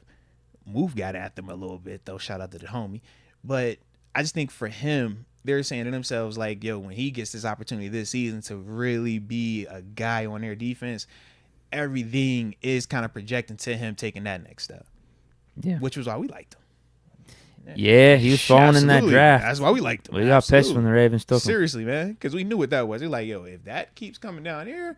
Yeah, he's supposed to go top 10. Mm-hmm. Yeah, absolutely, man.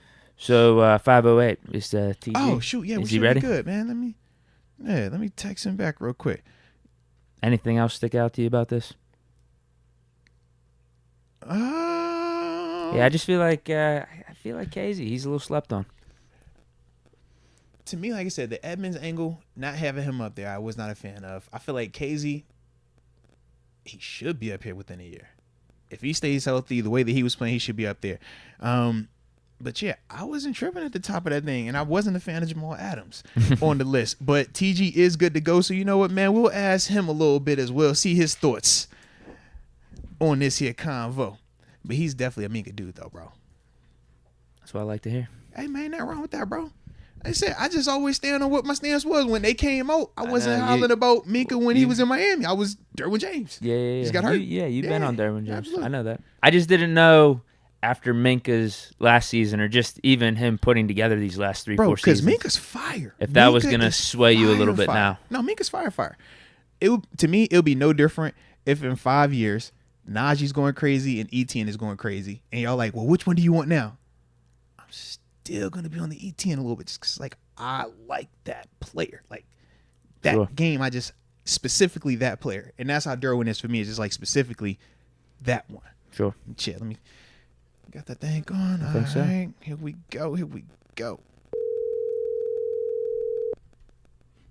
Oh, no. Don't mess up. Hello? Yo.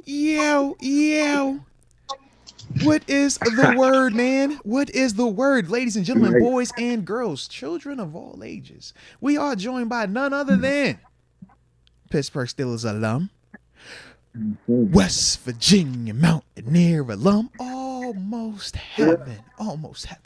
But more Almost heaven. importantly, it's my locker mate, one half of the locker mate show, but my locker mate, ladies and gentlemen, the one and only Terece Garvin, aka TG. What's the word, TG? What's the word? What's good? How you feel, man? My guys, how y'all doing? What's good? Man, Great. How about you? We fresh off the holiday, you know what I'm saying, man? Grilled out, you know, yeah.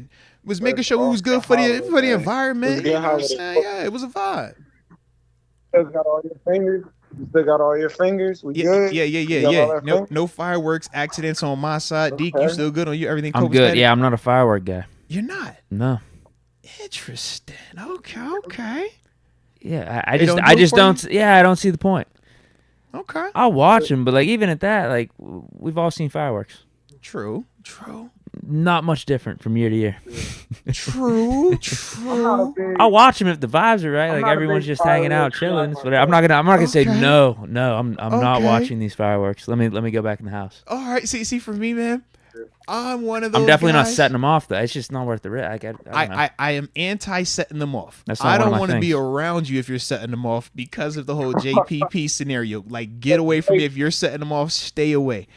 But I'm a romantic guy. I enjoy being able to sit out with my wife and thing, and we be over here snuggled up watching. I love fireworks. I be like, you know what I'm saying? I be like, yeah, hey, boo, that was the big one just for you. You know what I'm saying, girl? Hey, I called that one in. You see that red color right there? That symbolizes my love for you, how passionate I am about you. That's what I be on, all right? So I'm a big firework guy. Salute to all the firework guys out there, all right? It's a beautiful vibe, okay? It's a beautiful vibe. Okay. But that's my energy. Yes. After the JPP thing, I'm not a big firework guy. I told my players up here at Florida Memorial, I said, if you lose a finger with the fireworks, stay with your finger. Don't come back. Hey, yo! Stay with your finger. Do not come back. Hey, yo! If you lose a finger, oh my God! If you lose a finger and you don't know what to do, just stay with the finger. Don't come back here. You don't have any JPP talent yet on that squad? No, we weren't doing that. If you lose a finger, stay with the finger. Oh my God! You talk about you don't got no JPP talent on you where you could come back here with 6.5 of them things and be still balling. Like, nah, man. If you lose a finger, just stay with your finger. Don't come back here. Come back here. Cutthroat. It's a cold world out here, Deke. It's a cold world. They gonna sell you a dream when they recruiting you, and then when you get there, they like, hey, you lose that finger though, bro. Hey man, you might as well just stay with that, bro. I don't disagree with TG. And just stay with that, bro. Ain't no point in walking back over. It's not hard. Just don't let off fireworks. It's not hard. You don't even need to hurry back here. Just stay there. Kind of like what we were saying. It's not hard. Just don't gamble on NFL. Like what we were saying about those guys last week. Just don't gamble on NFL. Hey, you don't let off fireworks. Listen, you want that $1,000 that bad, man? Hey, look, you might as well just go stay with that 1,000. All right, just go stay with that, then, man. Go stay with it, man. I can't believe you just did that. Respect. I like it, man. But shoot, bro. With that being the case, we were just in the middle. Well, actually, before we even get to that part, no, we gonna stick right here. So before you had hopped on, we had a little convo going, man, because PFF, shout out to the guys over at PFF, they did their top 32 safety rankings in the NFL. You know we had multiple guys up there. We had multiple guys up there. You feel me? We had multiple dudes. We felt nice. You know what I'm saying? So big safety. The OG big safety. Yeah. Me and Deke were kind of reacting to it, you know, giving our thoughts on the list. But I said, you know, you're a guy that I do want to hear your thoughts on this convo because of your background, because of your vibes. Now, I personally feel like I already know where this goes with you from our conversations. Yeah. But we're gonna let you talk about it, man. So let's talk about so we're not gonna kill you with all 32 in a row unless you want to hear all 32 in a row. But we were gonna keep you at the top 10. You're in my realm. This is my realm. I know this is what you do. And that's it. This is kind of like when we joke about linebackers. You're like, yo, if it's inside guy, I usually default to you. If it's outside, you default to me. I was like, oh, this is one of the ones right here where TG is going to feel elitely confident in everything he says. And rightfully so. I watched him because this is what he does. This is what he does. Yes. So we're going to give you the top 10. We're going to give you off the top 10 real quick, all right? So, at number 10, Javon Holland, with the Dolphins. Okay. Jesse Bates was at number 9. He's with the Falcons now. At number 8, it was our first safety, Jordan Poyer, with the Buffalo Bills. All right. Then at number 7, they had the Honey Badger. All right. Then at number 6, they went Justin Simmons. At number 5, they went with our other safety, Micah Hyde, Buffalo Bills. Number 4, Antoine Winfield Jr. with the Bucks. Number 3, and I love this cat, Kevin Byard with the Titans. Okay. At number 2, they went Minkah Fitzpatrick. And at number 1, of course, without any type of debate, it's Derwin James.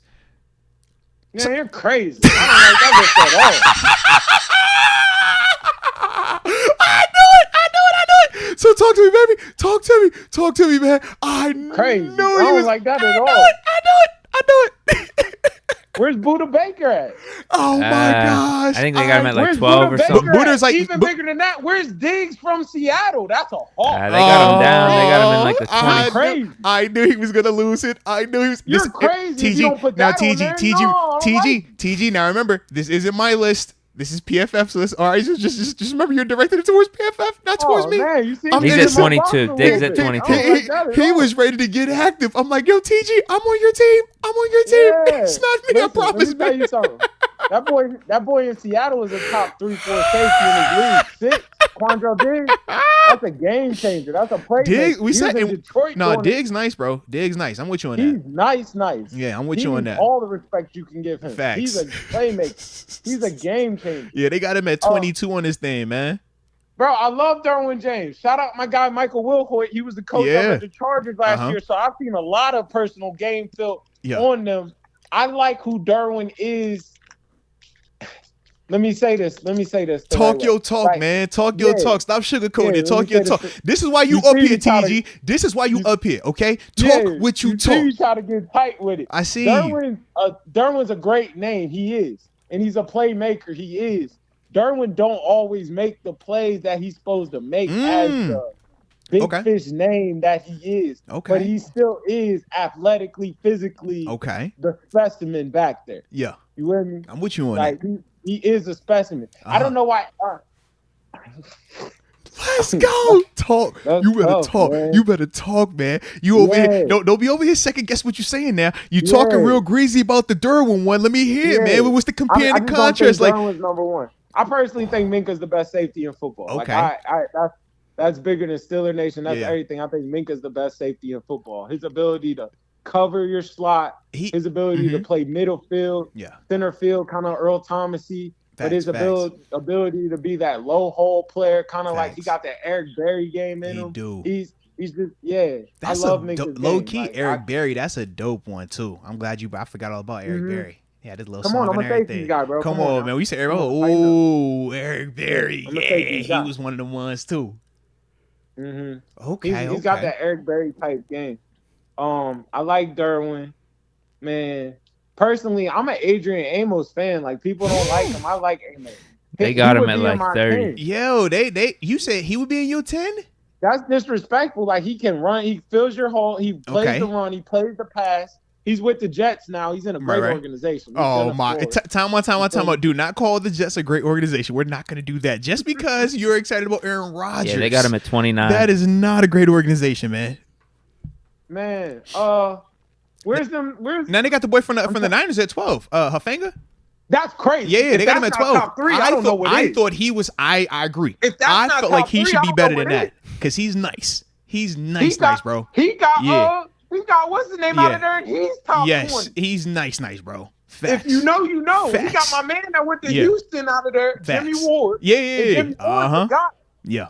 Come on. Because Jimmy was rated on this list too. Where was Jim? Jimmy's at 14 on the list. Jimmy's at 14 on the list. They got Hufanga at 12 on the list, man. This dude, Hufanga nice though, bro. Respectfully, is way better than Jimmy. Hufanga nice, bro. Baby Troy not playing around up there. Yeah, he called him Baby Troy. He fire. I'm with you, bro. Man. I'm with you. He trains with Troy Polamalu.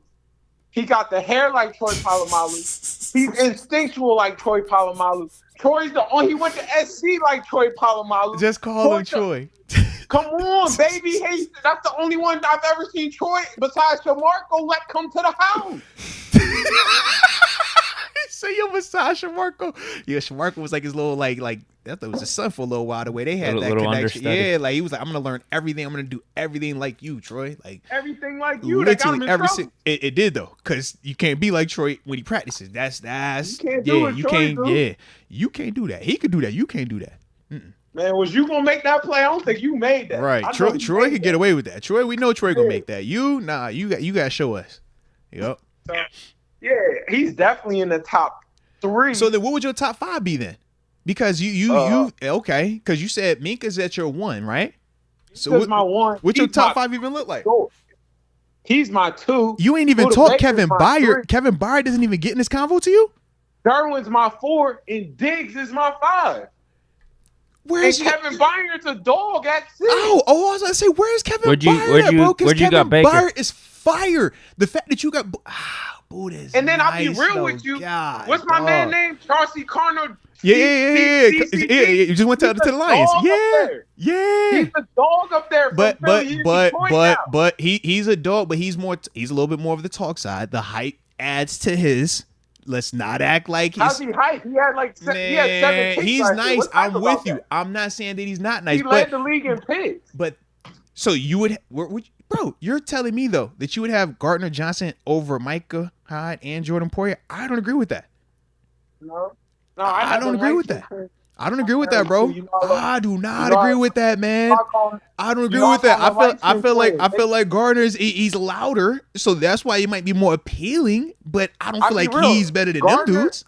Gardner would probably be at 9 for me. I don't think the Honey Badger's still in the list, and I love the Badger. I don't think he's still in the list. I respect in that top 10. I respect that because we just named 9. I'm with you on that, and you ain't even say Justin Simmons yet. Yeah, we didn't even get to Justin Simmons. You ain't say Justin Simmons. Yeah, you ain't even talk Antoine Winfield Jr. or Jesse Bates or even a Javon Holland. You ain't talk about none of them cats. I told you I love him. He can't make the list in the 10 now that I'm thinking it. Like, hey, bro, it's some dudes. That's what I'm trying to tell you, man. Some dudes that get off that hat. Yeah. But it's about, nah. That's not it. I don't like that list. Shoot. If Buddha Baker's not in your 5, I don't know what a 5 is. I'm about to say, because Buddha is filthy, bro. But yeah, they had Buddha. Buddha was at 11. He wasn't even their top 10 up here. Nah, who made the list? That's what needs to be checked. PFF vote, bro. That's what PFF do, though, man. PFF get it spicy like that. It's like 95% of the time they're terrible. Grades, yeah. They got their whole little system. But PFF goes off of grades. Are you in the right spot? Yeah. You know what I mean? And they don't always know the defense. So they're just kind of... That's been our biggest debate, our biggest issue with it. You remember that? Every time you're like, how you going to grade me and tell me I did my assignment right or wrong when you don't even know what my responsibility was? You don't know what the defense is. How you know where I'm supposed to be? Absolutely. I'm with you on that, man. So a dude like Harrison Smith, man, how do you look at him, man? Where do you have him at in terms of... I know he's been in this thing, man, doing it for a while. But at the same time, he is old. I think it says 34. I think he's 34 right now. That's what 34. So where is Smith's still a really good player. He's middle of the party type. Okay. He's still a really good player. Mm-hmm. I thought he's somebody like I'd like to see the Steelers grab something like that. Yeah. He can run, hit. He's a little bit old school. Mm-hmm. He's not super duper gonna cover your slot. Yeah. But he could cover your tight ends. Mm-hmm. Plays hard, physical, good tackler, short tackler. Yeah. Productive player. Absolutely. Good player for a long time. I was just looking at it was in that double barrel system. Oh, yeah. He was down there in that double barrel system, so he had a lot of fire zones. He had a lot of it's a lot of similarity. But no, I'm not. Well, I like him. This was my question, though. I like Bell that was with. Whoa, before. I like Bell that was with Cincy. Yeah, Von Bell. Where's he at right now? He's still out there. Yeah, he's not on the list. Yeah, he's not up here. No Von Bell. We were saying no Edmonds either. What were your thoughts on that? Because we said that Dallas, the Cowboys. No Edmonds on the 32. Yeah, no Edmonds on the 32. But we're looking at the Cowboys. So this is my thing though. The Cowboys, they have you got Jerron Kearse up there. You also have where's the other two cats? Malik Hooker at 30. Malik Hooker was at 30, and then it was another cat in the middle, wasn't it? Oh man, Donovan Wilson. Yeah, that was the other one. Yeah, Donovan Wilson. I like Kearse a lot. I like the big safety. Mm-hmm. You know I like the big safety. He's been around for a long time. You know I like the big safety out of Clemson. Come on. Okay. I'll take you back to his high school if you want to go there. You know I like the big safety out of Fort Myers. Come on. Come on. You know I like Kurt. Like I said, Kurt for a TG do this safety talk. Oh, this is TG's passion. TG is a safety at heart, man. Come on, big safety. He's taking us to class. I like Kurt. I think Kurt can play. He gets off the hash.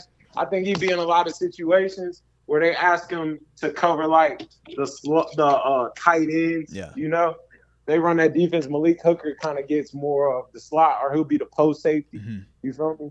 No, with you on that. No, I think he's in Dallas too. No disrespect to him. So that helps him though, right? Yeah, I think that helps a lot. I think Dallas, like, people look better in Dallas. It's a lot of weapons on that Dallas defense. It's a ton. So you see, you gonna look a little bit better over there, man. You look a little bit better. It's like that. Yeah, you look a little bit better. No, it's definitely like that, man. Now, dude that we were talking about here in Pittsburgh, man, and just seeing if we think that he could potentially make the list was DeMonte Casey. We know right now, we thought, based on what he did last year, it's a little premature, right? Hasn't played enough snaps for us because of the injury and the suspension. But what do you say in terms of him potentially being on this list next year? Do you think he'll be a top 32 safety in the league going at the end of this following season?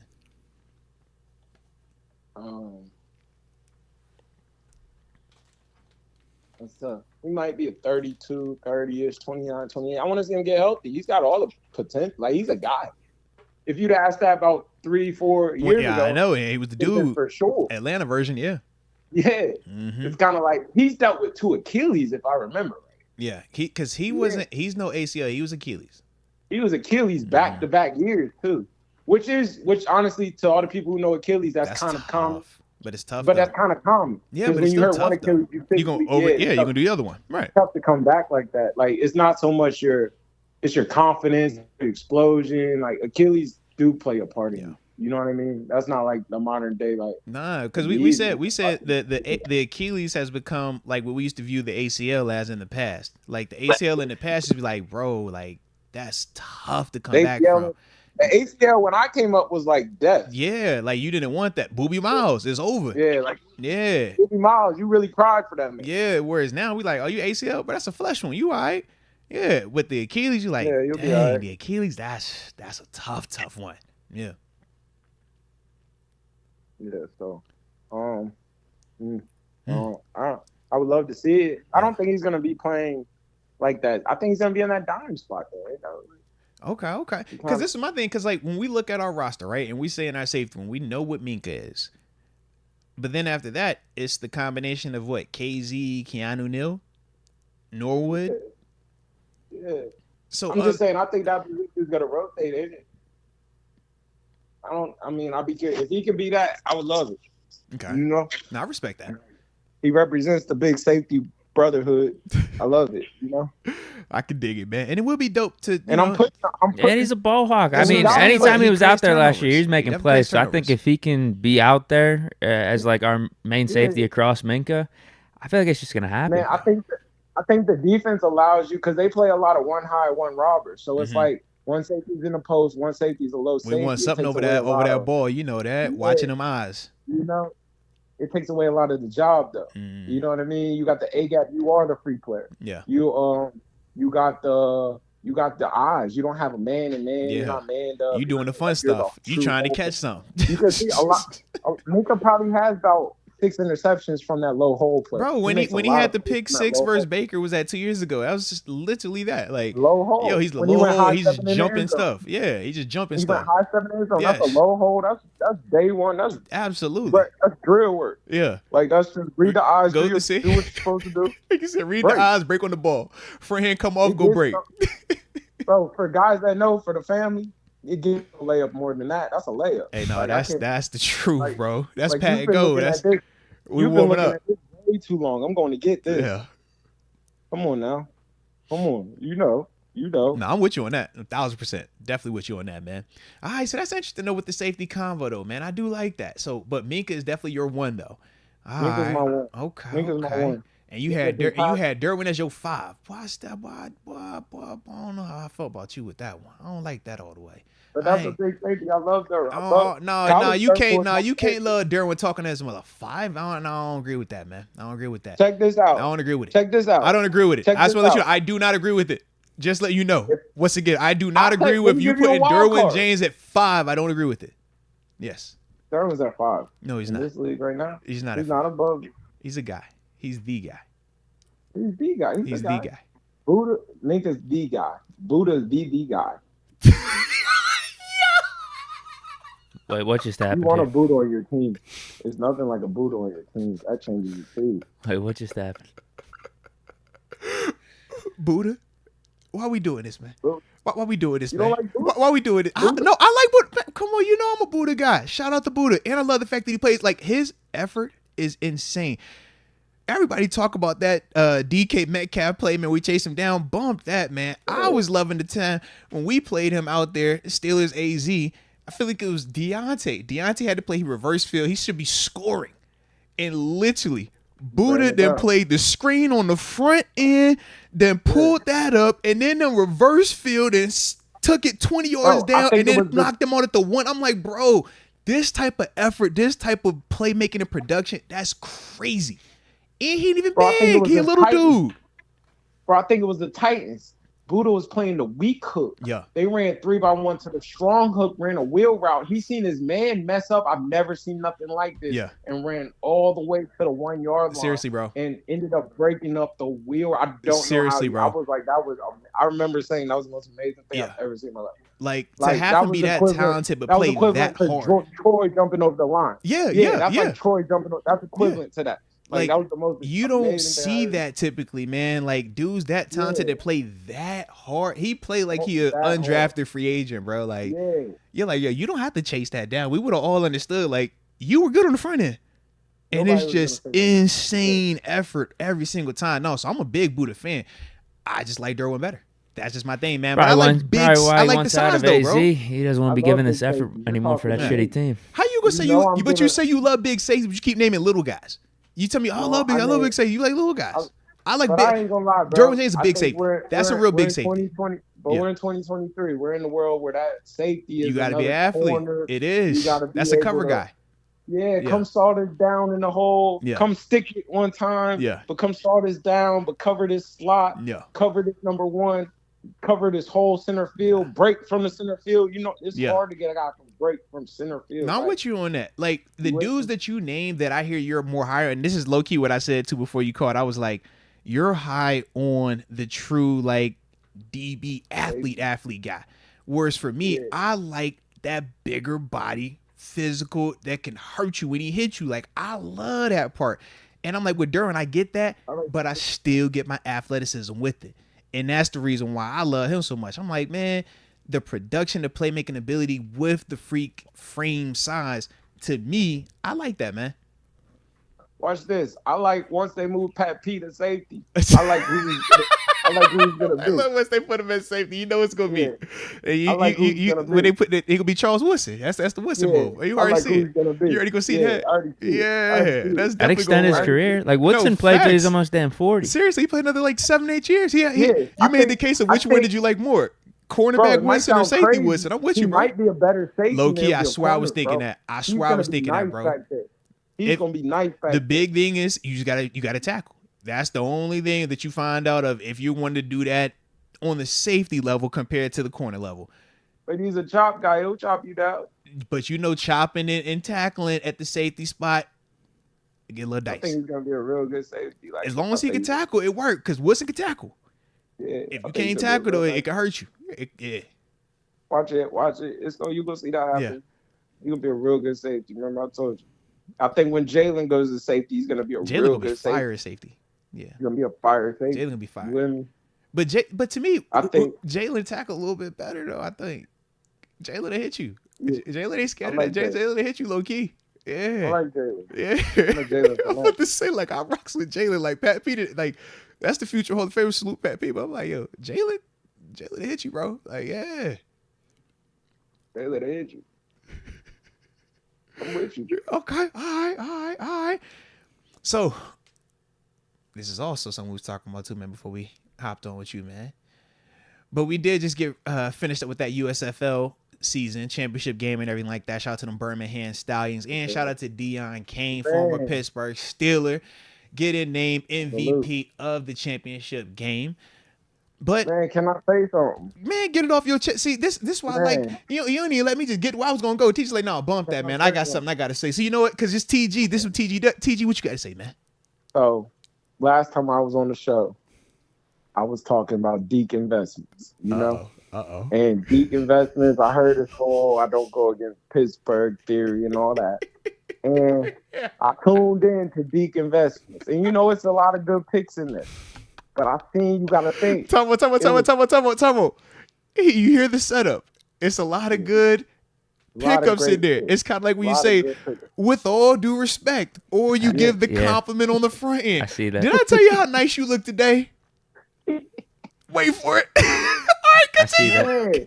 So then we put the Pittsburgh pick out there, and I was like, bro, have you just not been watching? Like, no, I haven't. Birmingham going back to back, bro. They fired. That quarterback is fired. They are fired, bro. That quarterback is fired. They got a couple weapons on that team. I'm like, bro, have you not been watching? No, I have not. Yes, bro. Yeah, it's like Birmingham. Pittsburgh was in the championship. Bro. I'm betting on Pittsburgh. Let's say Birmingham. They did the back to back on them, bro. Yeah. They got a program that's up the Spurs. There. That's the Spurs. So when I seen the pick, I was like, "Ooh, these investments come from the heart." I didn't like that. I was like, "These come from the heart." I don't like emotional.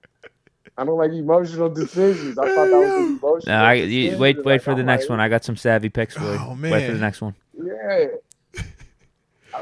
I see you're dangerous with Pittsburgh teams. I see your emotional. It's just the Pittsburgh teams. You got to be careful. It's like, all right.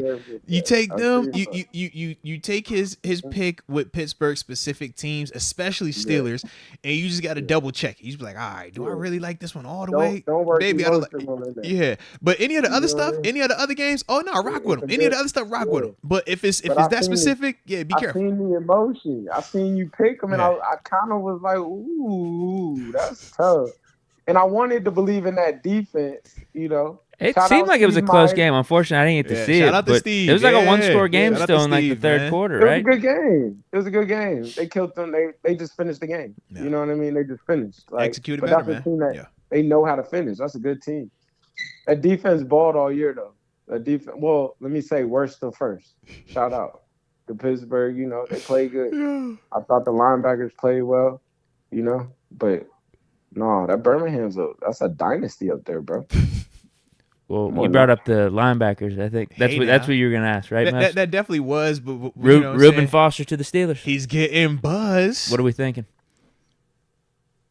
I can see it. I think that other boy in there is nice too. Tazino. Yeah, Tazino. Yeah, Tazino. I like him a lot. Yeah, all right. They both good. I told you the guy though, Frank Genda's the guy. Man, I like Genda. Genda's productive. Yeah. Genda's athletic. But Genda's productive. Now you say he's athletic. Genda's athletic, bro. In what version? Like, which player on our roster in that linebacker room are you saying he's more Nick like? Quick. Okay, that all right. Quick.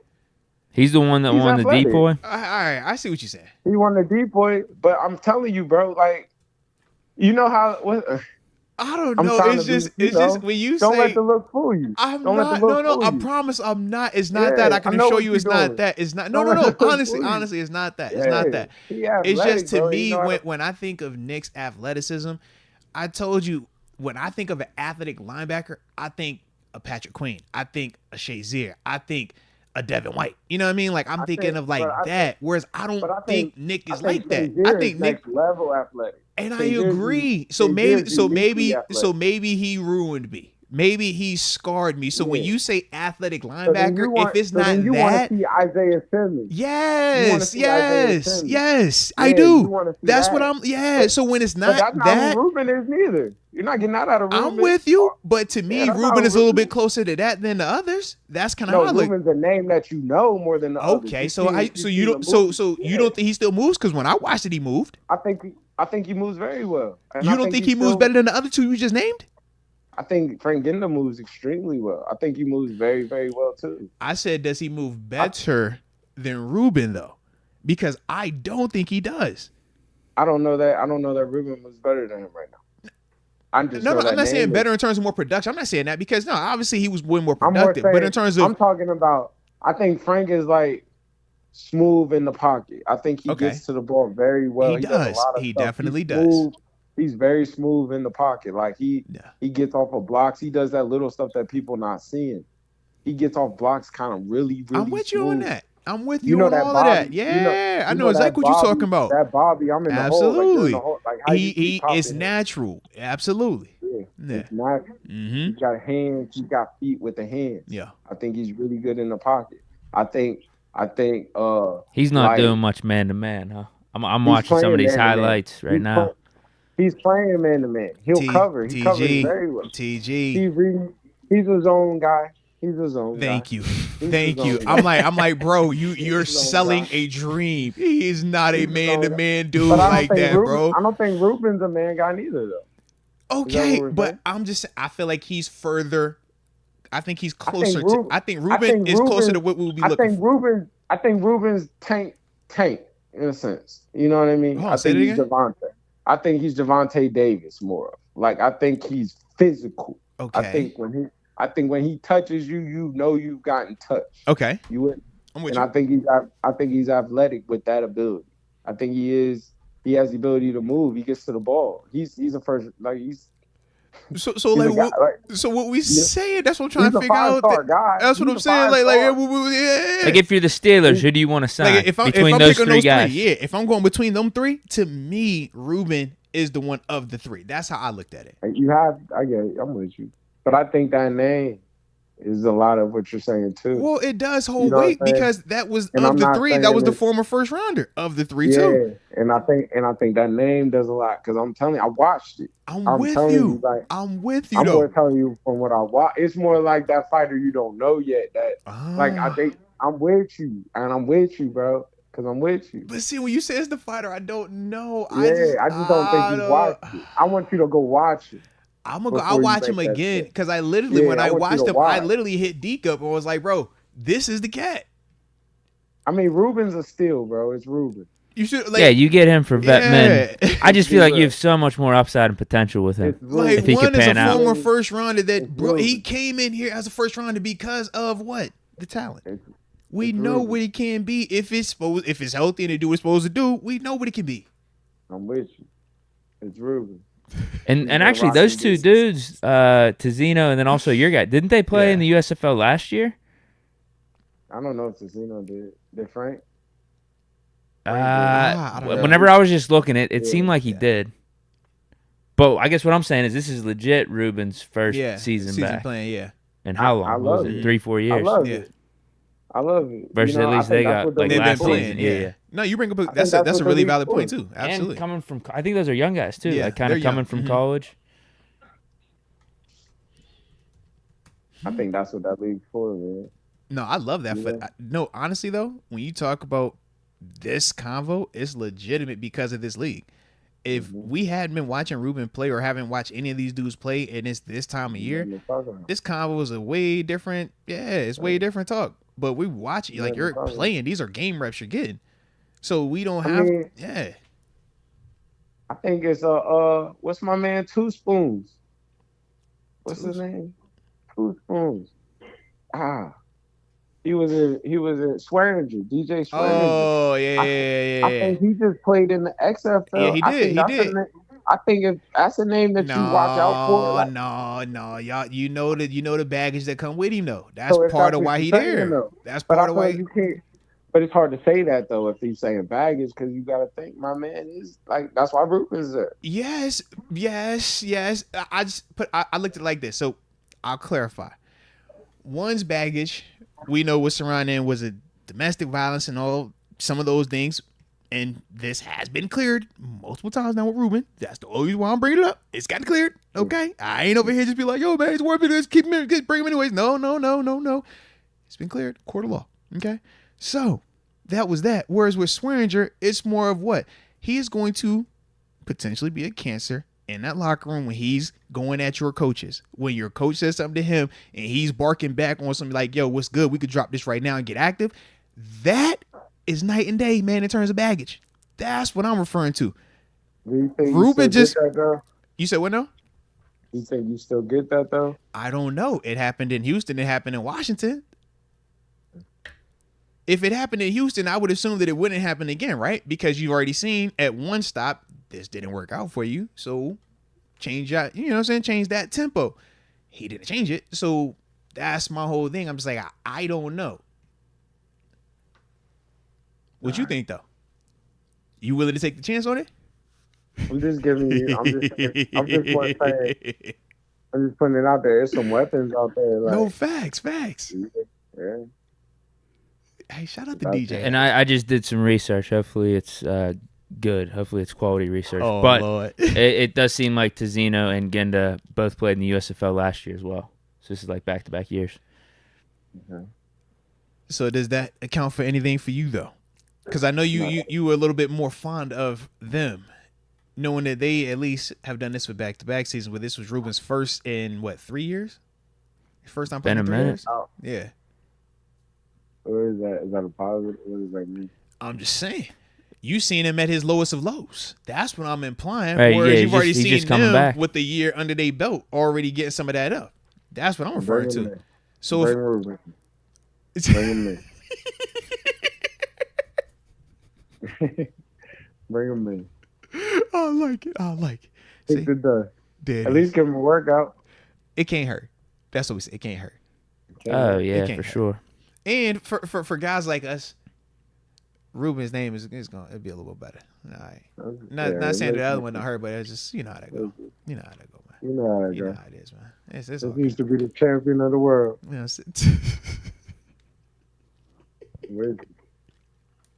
I like it. Oh, man. Dude, I just literally had a oh, my gosh. I literally just went blank. Oh, my goodness. I literally was about to say something. I just went blank. It'd be like that sometimes, man. It's all gravy. I ain't tripping off of it. Let me see. Yeah, my main question was the Reuben Foster. Yes, dude. I literally had something else I was about to ask you, man. Ruben will be all right. Ruben will be all right. You know, get it for the run. Like Quan Alexander's type. Well, the thing is this, though, right? Yeah. Still like Quan over any of the dudes we just talked about. But Quan is also the one that's probably going to cost the most of the dudes that we talked about. Year. Yeah. Of course. I like corn. Yeah, I like corn. I mean, it's flavor. I like Ruben. I didn't say I didn't like Ruben. You ain't say you did either, though. Yeah, I like Ruben. We just saying that. Would you? How we supposed to treat him then? Do we like him, or we don't like him? We like him. We got to see who he is. I think you get production from him. Okay. I think he run down on. I think he's a good teamer if you need him to be. I think he's a good player if you need him to be. Okay. I think you get a feel out of that. It's a Bama guy. I know how to win. Wait. We still need to know that. Are you taking Genda and or Tizino over Foster if you're the Steelers? If it's your if it's your call, not us talking about it, not anybody else. If this is you wear the suit. You are the guy now. You're the guy. Yeah. Which one are you taking? It's me. It's you. Yeah. You're the you GM. the head hunt. You park in Mr. Rooney's spot. Yeah. You got your feet on his mahogany desk. What do I need though? You see what I'm saying? Do I got what I got in the building? Yeah. Everything is as is. He literally just turned the keys over to you today. He's like, you know what, Terence? He said, pick up one of these USFL linebackers. You know, I trust your judgment. I trust your scout, and I trust your eyes. Mm-hmm. Of these three, who should I bring in? Man. Come on, Mr. Rooney. Come on, man. There's no wrong answer. Yeah. This is your. It's your team. It is no wrong answer, but there's a wrong answer. You're not getting judged. It's your team, man. You can't go wrong. I'm be real with you. I'm with you. I'm gonna bring Ruben in. Like I see what you see. Bro, it's no way you just was doing all that. Now you say you gonna bring Ruben in. It's no way you just said that, man. It's no way. I refuse to believe that you just said that, man. I refuse to believe that you would just say such a thing. No. Why you want to go there? Why you want to do that? Why you want to go there? Because I'm with you. I see what you see. When you said it, I looked at it. I seen what you seen when you Silly. broke it down. I looked at I'm it. like, all right, I see it. You're right. I'm just if we taking flyers on. If we Yeah, taking let's flyers. Let's fly the right way. If I'm gonna take a flyer, can I just take the biggest flyer? Like, If you know I what I gotta mean? get from here to there, Yeah. and I gotta fly between this airline or that airline, you know, You're right. I'm hip. Yeah, We the know price this is about the company. same. We know this company. Yeah. This is you trying to sell We me know on this something, but I don't company. really know it. On this one, I Yeah. might could pick my seats. Like this might work out really, really well. This might work out really, really well. So I see it. Yeah. I seen it. When you painted it, I seen it different. Respect. But I Yeah, love because there's no risk to it. I think Either that's the one, thing. yeah. I'm just like one is a former, you So know, I was feel it with top that 10, no right? risk. Wasn't he top You 10? got it. Top 10. He was special. Yeah. What pick? He was Yeah, like, he dude, was- He was it was like a 30. trade. It was late. Oh, it was late. It was first round. Excuse me. I said He top was 10. Close special. enough. First I round. First remember round. I'm he tripping. hit- First I round. remember he hit that boy. He hit this boy on kickoff so hard.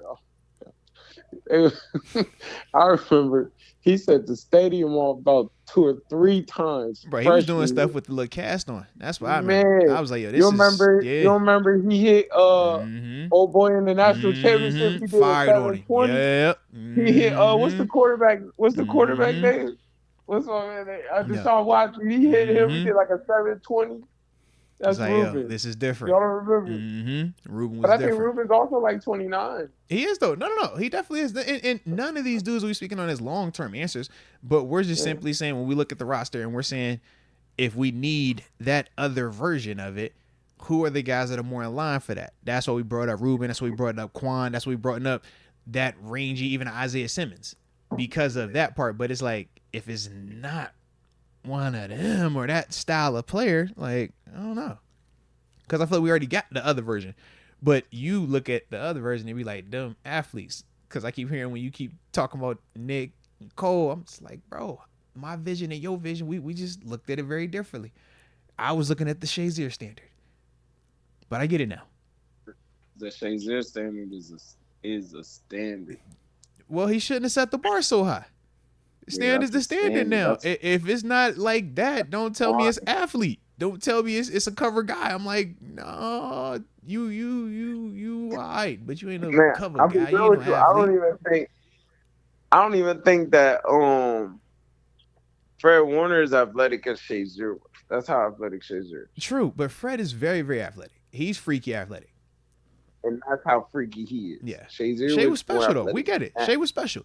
But when you say Fred Warner, it's still not a debate to me. He is a cover linebacker. Like in terms of like the like he is that.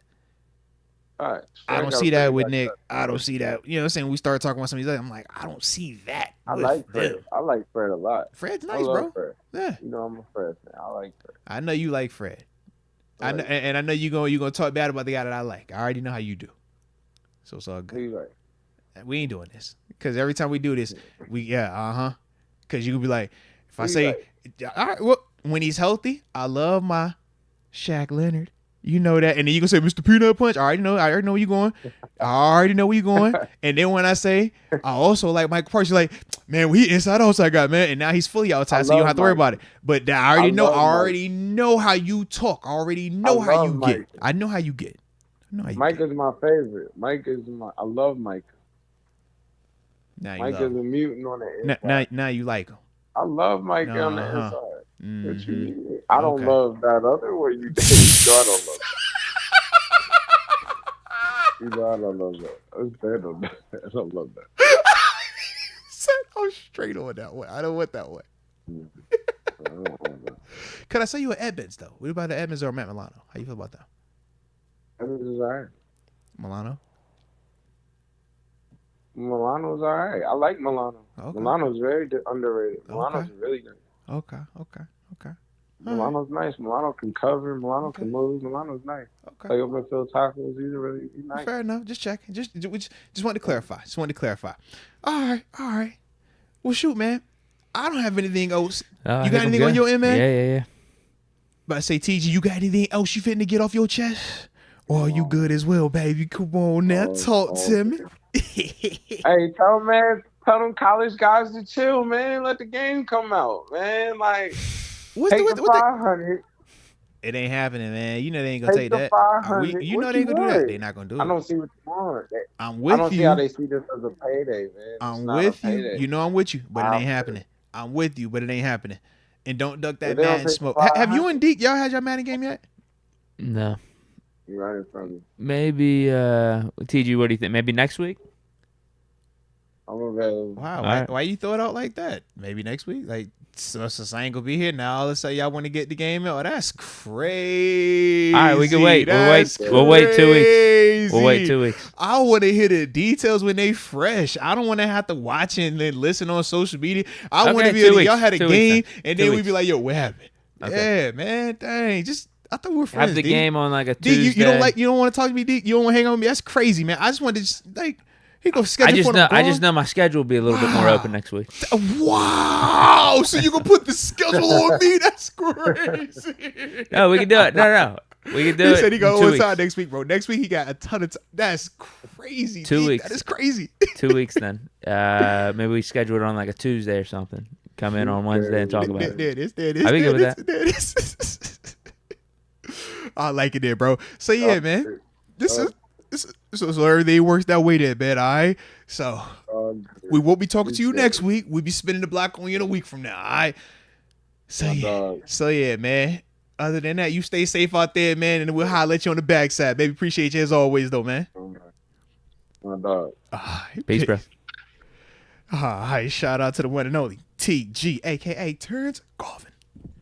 He definitely faded about midway through there. Oh, because he was getting faded. He faded out. I don't know if you could hear it. I was like, oh, you're breathing. So start hearing something in the background. I said, oh, that's what we are. Oh, Lord. And these got real mellow. It's just real mellow. Yep. Say, Lord. Yeah. Actually, it was Tale 2 TG's there. Think about how amplified he was during the safety rankings. Oh, it was to the max. Then when he heard that, I said, oh, Lord. His voice, like, we trying to talk.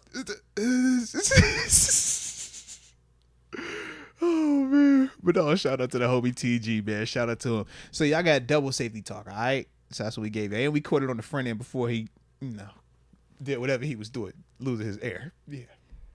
We got a couple supers. Let's get it's it. like 6 o'clock. Yeah, we good. Let's get the supers in real quick. Yeah. Farron Bradford. Shout out to TJ Watt, the best pass rusher in the league. Sick of seeing experts nut-hugging Miles. Facts. Hit up any AFC North quarterback, and I bet they got TJ nightmares. Facts. No, I agree with you on that, man. Like I said, Miles is a dope player. Like, we're not saying that he's not dope. We're not saying that, the size and all that other stuff isn't legitimate and everything like that. But when you're saying the best, this is when we got to split hairs. And when you look at TJ, whether you're talking about a 1v1 this year versus, this past season for TJ versus Miles past season for TJ, or are we talking career? Are we talking basically you could look at any number, any award, TJ beats him. Right. And I think that's the whole issue when they keep putting him ahead of him. It's just like, well, how, under what criteria? I think that's the issue, man. Because there isn't really a criteria where you can legitimately say that, unless you're saying eyeball test. Miles would definitely pass the eyeball test. Miles, you take a Miles on the eyeball test, you want to first go off the bus. But if it's a one-game sample, if I just need one game, give me TJ. So I would say if you're gonna do that, like either like the eyeball test or use like the vague word of like impact or whatnot. Yeah, I think TJ Watt blows him out of the water in that, because I've seen TJ Watt like win us games. Yeah. Interceptions, batting balls down, strip sacks. Without having sacks, TJ still impacts the game. Yeah, 100%. In a crazy way. Not saying that Miles won't, but Miles can get quiet in comparison to a TJ. Fish Momentum, yo, got my training camp tickets for August 11th. Yo, let's go. 1:55 p.m. Let's go. That's pretty dope. And I like that start time, 55. It's perfect. Mr. Malvo, hey, it's a real Loke B-Day today. Man. 39 years young. Let's get it, man. Let's get it. July 5th. Shout out to you, Mr. Malvo, man. Happy birthday. Man, hope you're enjoying yourself turning up to the Mizax, man, because you deserve it. You definitely do deserve it, man. I like it, though, man. Happy birthday. Happy birthday. Well, that's it for the supers right now. All right, so I got to figure out what this topic, because I jumped out of order earlier. Oh, we are actually good. Now I know what I was going to ask you. The first topic was supposed to be Stills with the most approved, man, because me and TG were able to have a conversation about this during our Locker Mates thing, but I was like, nah. I need Deke. I got to hear your thoughts on this. This one was easy. You know what I'm saying? Because I was like, I want to hear you on offense, but I also want to hear you on defense, man. And it's always fun to have the chat involved as well, man, because, you know, that's what y'all here for, to keep this thing active, to keep it live. So, yeah, man, starting with the offense, though, for you, because I know I'm a defensive dude, so we start with offense this time. But who's your guy you say has the most approved, and why? Anytime I've had a conversation about this Steelers team throughout this offseason, it has always boiled down to me, whatever person I'm talking to, you know, when you're talking about, like, how do you think the season's going to go? How do you think the Steelers team is going to be? Usually you get 5-10 minutes into the conversation, and then it boils down to, it's going to come down to how you feel, what Kenny does or what Canada does. So, how you feel about the season coming up probably depends a little bit on how you feel about both Pickett and Canada. Yeah. So, I have really high hopes for this season. Really do. I think we're championship contenders. So, those people out there that might be like, I don't know if we're going to do much better than last year. Maybe they don't believe in Kenny as much. Yeah. So, I think we go on offense. It's weird to say because Kenny, he's not going to be the featured guy. I don't think we're going to need him to be. I think we could just run our offense pretty similarly to how we did in 2022, particularly at the end of the season. But we do need to open things up a little bit more. I do think we do need to score some more points, maybe have a little bit more of an explosiveness to our offense. And that's going to come down to Pickett. Can you come through when we need you to on third down, fourth quarter, or just at critical points of the game? If Canada does try to dial up a little bit of an offense where, all right, we're going to try to have this be 3-4 plays, 5-play drive, just try to get an explosive play off. Kenny, can you make those throws? Yeah. Get those extra points up on the board. Try to get the game out of balance earlier than they're waiting to the last. Yeah, than how it was for us last year, where it was just true. Grind it out, run the ball and whatnot. I think it comes down to Kenny, and I believe in him. I think he's going to ball out. But again, I don't think he has to have these crazy fantasy stats. I really don't. I think we run the ball, but Kenny make the big plays when you need to, and you showed you could do that at the end of last year. And big time games, very important games. Christmas Eve, Ravens on the road. Also showed out in that last Browns game. He played really good. That might have been his best game, from start to finish, actually. Yeah. So I had a question for you though, right? I know when you talked, you said most of the time that's where the conversation falls, right? Do you believe in Kenny or do you not believe in Kenny? But Deke, you're actually one of the people that has always believed in Kenny. Yeah. So if you believe him to that extent, right? Does he still got to prove it to you? Because if not, I want to know who you feel then personally has the most to prove to you. Because you are ahead of the curve in terms of some guys, right? Yeah, I'm talking Kenny. Most to prove in general. In terms of in general. And I'm with you on that. Right, in terms of in general, yes. I get what you're saying. But I took a different stance too. And I kind of explained. Me personally? Yeah, because to me personally, I'm like, I don't need Kenny. I don't need to see a ton from Kenny because I kind of already feel like I know where he's at and what I'm expecting from him. Yeah. But the guy that, for me, that I feel has the most to prove is Najee. And I was like, man, to me, I'm like, yo, Najee's a dope player, but what is he right now? Is he a volume guy or is he really an efficient, productive guy? Because when you look at his numbers and his body of work, that's the debate. When he's heavily used. O-line souped up now for him this year. But it's like, what are you? And what year is this? Going on year 3, right? This is when we start talking money. This one, especially for the running back position. So if you feel like you're ready to get paid or you are worthy enough to get the second contract with the current climate of running backs, this is the year for you. You got to prove that you're more than just give the dude the ball 1,000 times and he's going to get 1,000 yards rushing. It's like, nah, I don't want that average. Yeah. I want more. If I'm feeding you like that, make it look like that. But until I see it consistently with the health and the mentality, I feel like to me, that's what he got to prove. And that's kind of how I looked at it. You know what I mean? I like that. Yeah. I like that. Because I'm confident in Kenny. I know. You're talking Kenny, about when I think of Pickens and DJ, I'm like, I'm not saying that I think like they're all going to be all pros and be perfect. But in terms of what my personal beliefs are for them as players, I'm like, no, I think that DJ's still going to do what he's supposed to. I feel like Kenny takes that next step and he's where he's supposed to. Now, is that next step top 5 all pro? I'm not saying that. But to me, I feel like he's going to get to that where I have that personal I know. Yeah, I know what I need to see. Just keep improving off what you were doing last year. Yeah. And as I've been saying, it doesn't have to be going off for 4,000 yards and 40 touchdowns. Right.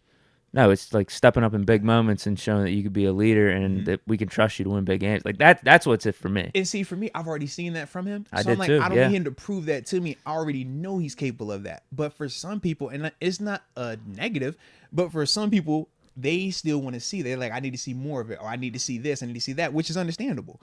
But that's why for when I'm listening, I'm like, well, bro, me and you kind of on the same page with Kenny. Now, you're further along than I am, but we both feel pretty good about where we are with him. So I'm like, man, shoot, that's what they like. Who do you feel specifically? I think we had different perspectives on that then. Like I was just speaking most approved for this Steelers season as a whole. Where like I like where you're talking about with Najee because that's almost probably for you personally, but also for him personally. Yeah. Like he's got to prove to you're right. Not only the team, but like to himself that he's this guy with the contract coming up too. Yeah, I get you on that. Because like right now, I can't definitively say that. I kind of want to knee jerk just say Deontay, just catch the ball more. Hey, chill out. I mean, that was when you said that. And Deontay, we just dropped the film session on you. All right, y'all know it's all love in there, man. Check out the Deontay, man. All right, let me give him that Deontay, man. Deontay catch, man. Deontay good. No, so I'm gonna go actually, Deontay. After you saying Najee, you could maybe throw Pat in the mix there. Can you go next level? Because Deontay, because with Deontay, I think my expectations are capped with him. I don't see him going forward getting more than like 1,100 or 1,200 yards a season. Yeah. Like he's wide receiver too. He could be a high end wide receiver too. High end too. Mm-hmm. Pickens, I could see him getting 1,400, 1,500, being a top 5 receiver. Guy. Right? Absolutely. Mm-hmm. Muth, he's teetering on that line right now too. Top 6, 7 tight end. All right, can you get into that top 3? Yeah. Where we're talking the about elites. You and the likes of Kelsey and Andrews, Kittle, those type of guys. Mm-hmm. And like Najee, he's got the contract coming up soon too. After year 3, yeah. With Muth, I've never felt like his lack of production up to this point has been a him issue. Ooh. With Najee, there have been points where we're like, dude, why are you trying to juke out players? You don't look right out there when you're getting the ball. Yeah. Whereas Muth, I just don't think we've got him the ball enough. He's always performed when we got him the ball, except for that drop in the Vikings game. True. When Big Ben led that epic comeback. You called it a drop. Hit your hands. I was like, he dropped the pass. Are you talking Harrison Smith? That was an absolute dime. That had to have been a top 5 pass in the NFL that season out of all quarterbacks. Unfortunately, ended incomplete. Well, it wasn't incomplete. It was a completion. Stop. That was unbelievable. It was a completion, man. That was not. Muth dropped it. Oh, no. I mean, that was an epic comeback. It really was. I think that would have been the biggest comeback in NFL history. The way you remember it is just a little different. That's all, man. That was the one drop I remember from him. Yeah. Or just one bad play. Although he did get absolutely drilled. He did. He got sandwiched pretty hard. He did. It's just dropped like, I don't remember it being like that. I remember it a lot. Oh, shit, he did. You know what? Yeah. Wow, well, now we're on the negative train right now. Stop. Lions game, fumble. I knew you were bringing that up. I thought you were going to let it slide because it was Mason. I thought because it was Mason, it don't count. They put that bad credit on Mason every single time. Mason lost that Lions game. They throw all the bad credit on Mason. He was part of the loss. Mason, he lost it. No, he was part of the win. He was going to win. He was winning. He played good in overtime, but he was winning. He didn't do enough in the regulation time. As an individual, did enough for the Steelers to win that day. Yes, in total. Yes. I will say that. Left a little bit out there to be desired. Though, very overall. True. Very true. Definitely. Hey. We ain't say you was gonna, enjoy the meal and walk home feeling fat. We just said you was gonna get fed. Ben would have won that game. He just fed you. He gave you enough. He did his part. some guys though are force multipliers, like 7. You know, I like your Najee call though, because the O-line souped up for him. Listen, There's no reason for there's him no not reason, to bro. be running for 12 or Yeah. 1,300 yards this year. right? I don't want to see the volume stuff, man. Where it's like, yo, you Right, got numbers, get but over it's get over literally like 4 yards a because- carry. yeah, Give us like 4.2, 4.3 at least. because you're capable of it, and that's the thing. If he wasn't capable of it, I'm not bringing his name up. I'm not saying that, I think that he could go there, but I think he's capable of it. That's the thing. Look at him at OTS. I'm like, bro, you look great right now. Like, in terms of your physique, you look great. Like, you're ready to go. Like, not too heavy. Like, in shape. Not saying that he wasn't in shape last year, but he was a little bit bigger last year. I just feel like for him, man, it's like, bro, you're And healthy he's got now. Jalen Warren behind him. I agree with you on Najee, actually. If we're going that route, I think it's him. No, respect, man. That's a good call. Respect. All right, so But like, I guess just in general, Yeah, and for the haters, it's Pickett. oh yeah, for the hate, because a lot of haters, they're gonna roll that way. But for us, I'm like, bro, I believe him, you believe in him. But yeah, I'm definitely with you on that though. Definitely with you. All right. Because I think probably if you asked the majority of Steeler Nation, they'd be satisfied with Najee. Yeah. But if you ask them, would you pay him a second contract right now? I think that's where you get a line. No one's thinking that right now though. But why not? No, This is year 3. All the points you brought up, I think it is important. Yeah, Right. I'm like, this is the year, especially for running backs. That's part of why they even allowed it to be after year 3, because their it's a shelf big life year. is so small. Yeah. This is a big year. Mm-hmm. All right, defense. Yeah. So who you like on there, man? Who's your guy? That's Highsmith. Ooh. It's gotta be Highsmith. Ooh, talk to me. I like your energy. Well, your it's energy. either or. If he gets a contract, if you get the contract, prove that you're worth the money. You better talk your talk. Talk your If talk. you don't Deke. get the contract, prove that you're worth the money. Deke, you better talk your talk. Deke. Yeah, prove that last year. I don't think it was a fluke. I think I'm he's with you. still going to get double digits again this year. But yeah, prove that. It's tough because if TJ's healthy, I was going to say prove that you could be your own man. It's never going to be the You're case. never gonna if be your own man. TJ's You're opposite never of you. going to be your own man. Not here in Pittsburgh with TJ. Yeah. But prove like Tomlin said you are. Like be that elite Robin. Yeah. Just be a double-digit sack guy. Like make sure that we are the best edge rushing duo in the league, and just do what you can do. Like do what you're capable of. Nah, respect, man. Respect. That's funny you said that, because literally those are my two. I have 2 names. Highsmith is one, because what you said. If you get the contract, can you live up to it? If you don't get the contract, can you prove that you're actually worth that you're not just a flash in the pan, that you are legitimately a double-digit plus guy, not a 6 to 8 type guy? Because they're very different. Both you need, but they're very different. But since you went Highsmith, I'm going to go to my other guy, Larry Ogunjobi. And the reason Larry is this. Number one, he got paid, right? So whenever you get paid, we know expectations come with that. But the thing that stems from it is you're repeating in this defense. This is the first time you've repeated in the defense for the past, 3 years? You've been everything. In all seriousness, it's not a negative, but he hasn't been repeating the defense. You've been everywhere. You've been dope, but you learn a new defense here. You learn a new defense here. I'm banking on you having to not worry about learning a new defense, and now you just get to get And he should be comfy healthy and now. grow. Absolutely. You remember when we got him in last year? He was coming off of a foot injury, foot surgery, which was why we even had the opportunity to get him at the price point. So when I think of those things, I'm like, everything is screaming that you're ready to take that next step. And Cam Hayward, right? When I think of Cam, I'm like, Cam, you're older now. You're still balling. But, Larry, we just paid you because we're trying to see, can you be the guy that will ultimately push him out that door? That will ultimately say, Cam, you don't got to be Batman no more. We got this young guy. We tried it with Tua, flirted with it at times. We know it ultimately didn't work out. Since then, we've drafted a DeMarvin Leal. We done brought in a Loudermilk. We done brought in who'd you say? Ben. Ben, yeah, Ben, excuse me on that. So it's like we go down the list of, all right, is this guy capable? Can he be the guy? Can that be the guy? We feel like we found a guy in you. Now you got to actually go out there and show it though. And that's the thing. I think he's capable of it. But that's why for me, I'm like, I want to see that. Like, go from just being the cool, all right, this is a breath of fresh air. We know you're familiar from Cincinnati and from Cleveland, but now it's like, Nah, come be the guy. Come be the guy when we talking about them interior D linemen. Why not? So Pass the torch in a way. absolutely, man. I Absolutely. don't know if Cam's ready to give it up just yet. He better not be. That's my dog. He better not be. You better fight him like a son of a gun. And I believe it too. I think he got one more year. One more year of holding it off. Dude, our D line's stacked. This team's Yeah. just stacked. It's loaded. I mean, and that's kind of why I brought up Pickett. It's just when you go through and break down the roster. Wow, O line, we're looking good. Receivers looking good. Yeah. Tight ends good. Running backs, Najee, Jalen Warren good. Yeah. All right, Pickett. Yeah. I mean, it's yours. Defense It is is. good. The keys Definitely are is, yours, man. No, it definitely is, man.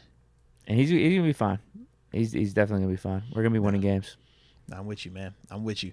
All right, so I wanted to look back through because I did see some of you guys in the comment section put in who you thought was the most, or who you thought which player had the most to prove on offense and defense. So we're gonna go back through and read some of those. If you have not typed those names in, though, drop yours in the comment section, man. Which player on offense you think has the most to prove? Which player on defense you think has the most to prove this upcoming season? How about this one? John Easton, Broderick Jones, most to prove to me. Ooh. Left tackle's important. No, absolutely. And you talk about the pedigree. Where we got you. It matters. So expectations are going to be high, and you're trying to take over for Dan Moore, who's been a good player. Not a great player, but a good player. So there isn't even a guarantee, you know? Like, just in terms of at this level, what Dan has been able to do for 2 seasons, it's not a guarantee that anybody is going to come in here as a rookie and just do that day one. But he's a good opportunity, though. Stan Clare says Holcomb. Oh, I like that. That's a good one. That's definitely a good one. Cole Holcomb, yeah, I'm surprised we might get a Mark Robinson. I wonder if someone could give us a Mark Robinson. This one's 'Cause not Cole bad. Holcomb, I could definitely see. John Doe says he actually says I have faith in Pat P, but Pat P is not a bad one. You still It's got not, it. though, yeah. In fact, I did see somebody else actually say Pat P though. And the thing is this, man, as you get older, especially in those type of positions where you're out on the perimeter where it's a speed game, typically a speed game is a young man's game. So the longer you play it and you start to get older, that's always going to be the question. Can you do that? You have to prove that each and every year. He actually did say that in a comment before that. He said most to prove on defense is Pat P. Yeah. But then he said I have faith in him though. No, respect. I got faith in him as well, man. I think his smarts are going to always help his game age like fine wine. Because his athleticism, that's going to fade. The longer you play, that goes away. But when you are able to just understand the game on a high level between the ears, man, it just makes it a lot easier because now you don't have to win with your speed. You win with your position. Instead of me racing you 5 yards, I'm going to just align at 5 yards. You know what I mean? Instead of me trying to beat you across my face, I'm going to just align with inside leverage. It's certain things like that Pat just naturally is going to be able to continue to do. That's going to continue to help him out, man. But I do agree, though. Because, yeah. Carl has the hometown heroes, Kenny and Porter. Oh, the hometown heroes. Obviously, a lot more riding on Kenny. Peasy Jr., he's going to have it just because of who he is, where he was drafted, obviously team he played for, stuff like that. But, yeah, they both got action. They definitely both got action. Porter, I think, will probably be more like year 2, year 3. That's what I was Can you be saying, our franchise corner? Because I feel like right now, it's just like, yo, we're going to ease you into this thing. We don't have to throw you out there because we got Pat P, we got Levi, we got Channing Sullivan. Those are 3 dudes that have started multiple games in this league and have played at a good level, really good level. The homie Cal, I'm going to say Pickens, I want to see him show that he is him. Oh, you right. I mean, because we've heard AB speak on this in the past, and we're not going to bring him up a ton today. But maybe when we was doing the whole Juju, and he talked about it multiple times. Like, not everybody can be that guy. It's a difference. We're not going to call it the nickname, but it's just a difference, man, when you're asked to be the guy. So we're going to see, man. I'm with you, though. I do think that Pickens is more than capable, and I think he will do it. But, yeah, you got to see it, though. Definitely got to see it. Philip Hopkins got Cam on the hot seat. Cam is only because of his age every year going forward. Yeah. About to say, every time I look, I'm like, bro, you need that just for men in the front, bro. You got to get that gray out. That gray make you look a lot older than what you really are, Cam. That gray, how you thinking Cam 40? You're like, Cam, you 40 with like 5 kids, man. Like, bro, why is so gray in here? And he just don't care. But he's so playful. I'm like, yo, how you so playful with all that gray hair on you, man? The things don't match. All right? Make it all non-gray. It'd be good. But I get you, though, man. I definitely get you. Rod Dawless got Dan Moore Jr. Prove that you could still be a starter in this league. The way you do that is by beating out Broderick. They're going to give him an opportunity. Trust me, he's going to get an opportunity and benefit of the doubt. But you know what you've seen these past 2 seasons. You know the people that you have faced these past 2 seasons. He hasn't experienced that. So you got to be walking with confidence. Absolutely. But that's going to be dicey. He going to fight for it. He going to fight. This ain't a does bad he move one. to right? Who? I think that might be more of a conversation next year when Chooks could be a cap casualty. Respect. Because, I think if we cut Chooks 2024 offseason, we could save some money. Yeah. I would say don't. And then, don't make money right now. and then you can move Dan Moore over there, get him on his final year from his rookie deal, I believe. This one's pretty good. Braden Riot says, I think the coaches have the most to prove. We got the roster there. No reason not to succeed with this type of talent. I like that one. I mean, especially on offense. When you talk Canada, we know there's a lot of, stuff riding him, his performance, the development of Kenny and stuff like that. But then on defense, when you talk TA, this is a stacked defense, so to speak. I mean, we got talent at all 3 levels. And we feel good, as a whole about where we're at. So I'm with that. I mean, that's a little bit of a loophole to the question. It is. We said both offense and defense, but but if we break it down to coordinators, unless you throwing Coach T in there too. Coach T got a lot to prove to you this year, man? No, not to me personally, but I have been saying this. I do think this season, we gotta win, consequential man. seasons. Yeah, these are, I think, the indictment on him. Tomlin as being the coach and putting coaches and just building a program in place. Because I think everything up to this point, he had kind of his coordinators picked too. Canada, Austin, Kenny, these were all Tomlin's guys. Yes. So I think from that standpoint, yes. Yeah, I'm with you. No, I do agree with you on that. That's specifically the areas too.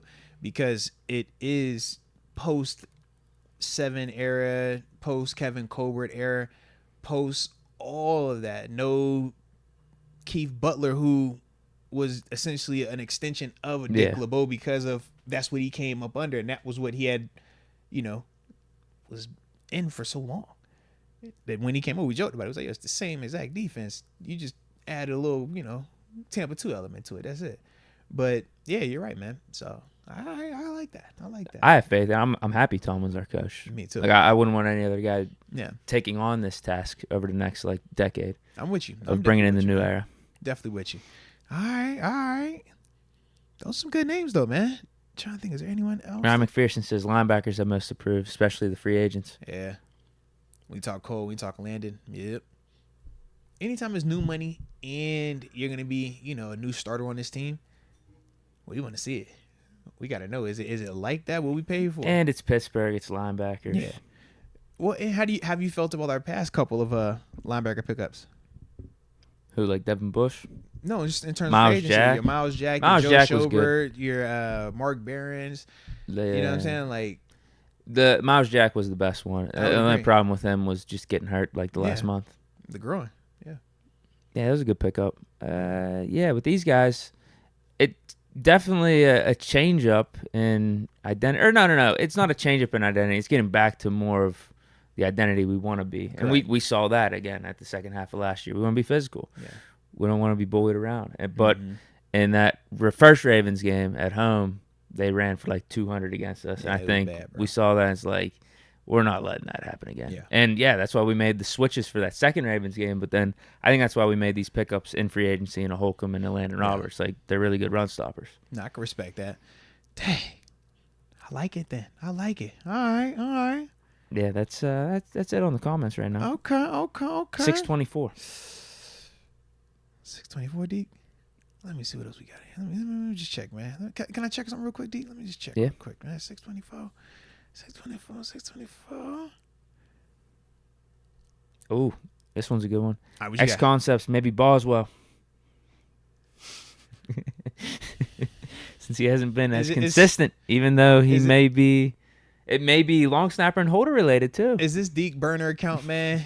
Why you throwing shade on my dog Boz, man? Chill out, man. Don't do that to Boz, man. No, he's good. They gotta stop he's that, fine. man. They gotta stop that. Boz above reproach. For special teams, though, actually, I mean, people would throw Harvin in there. We got a lot. We actually got a lot of people who approve on special teams. Gunner or Calvin Austin. Either of you guys be return men? Yeah, Calvin, are you the return guy? We got a lot of things to prove on special teams. Hey, Ryan McPherson, don't do that. He said I got the most to prove, whether I'm loyal to Pittsburgh or Buffalo. Don't do me like that, man. I'm an innocent bystander, all right? Jeez Louise, man. Don't do me like that. I like it, though. I like it. No, but I did have one last name that... yes, yeah. We get to it real quick. Okay. It ain't got to take long. But there was a free agent, LB, that... I've seen name come up a little bit, man. So I just figured, he was worth the convo, man, because he actually is a really good player. But Yannick Ngakoue, I think it was Bleacher Report about a couple days ago, man. I saw them just kind of drumming up some interest, man, talking about, they had two other guys on that list too. They tried to throw man. Jarvis Landry in there. That was the stupidest take I've ever heard. We're not on the Jarvis train. No. We're good on that one. No. We don't need his leadership. We don't need the toughness. We're good. Receiver room's loaded, and he's good. overrated. We feel really good about that. But in terms of the Yannick Ngakoue element of it, it had an interesting angle to me because of the contract with Highsmith. Always thinking of just the business element of the leverage side of it. Do you ever do that if you don't feel like the deal is going to get done? The second thing was taking away the money part of it. When I think of that Philadelphia Eagles front on defense and how they could literally come at you in waves. Right now, we're one injury away from a TJ, and now it's Highsmith and Marcus, which is still good. It's still gonna hit, but we would feel a little bit lighter, right? If it's Highsmith that goes down, now it's Marcus out there. Marcus and TJ still going to be dope, but it's still, you see what I mean? Like, it's still going to be on the lighter side. Whereas when you bring in a Yannick, who's a dope pass rusher in his own right, but to me, he is still more so on the pass rush specialist than like a true like starter guy. I just think that's kind of would be perfect for us as the third guy. Like for like right now, yeah. Because I'm like, even with Marcus, I feel like is more complete in terms of being able to play the run and rush. But Yannick, when you're just talking about the depth, when you're talking about... He jumps off the screen. I mean, absolutely. I don't think he's had one season less than 8 sacks. I mean, he had like, what, 9.5 or 10 last year? Literally, I think the stat was he's the only person... Oh, it was like... Oh, I'm about to pull it up right here. Yeah, in terms of like starting his career off. Yeah, Reggie White, Aaron Donald, and Derek Thomas. Reggie White, Aaron Donald, Derek Thomas, and DeMarcus Ware are the only other players that have done this. Hall of Famers. Post 8 sacks or more in each of their first 7 seasons in the league. From the time he's come in this thing, 7 years straight, he's had 8 sacks or more. Like you said, TJ hasn't even done that. And, we love TJ. He would have last year. Wait, no, he didn't even get his rookie year. Didn't he get 7 or 7.5? Yeah. Wow. Yeah, so we're talking Reggie White, Aaron Donald, Derek Thomas, and DeMarcus Ware are the only other guys that have ever done that. So with that, I'm like, but it's communicated. It has to be communicated that this is you're just the rusher, just that. Because I'm thinking to myself, you just got to be honest with himself too. It's like, I don't blame you for wanting me to only do that. Because I think of just the dynamic of when I take TJ and Highsmith and I wrote and hey, I'll get you a little blow real quick, man. I need you to get this series off. You know what I mean? Get back. Now I'm going Marcus and Ngakoue potentially. You know what I mean? Like, or some variation of that's my, when it's obvious, got to have it passing down situations. Yeah. Almost treating Yannick like the slot corner, right? Like, I only bring you out here when it's obvious passing situations. I need a fastball. I need a dude that can go out here and win that consistently and cook. That is, you know what I mean? And to an extent, it's like, man, to just have another one of those in the building, in the room, yeah. It would work.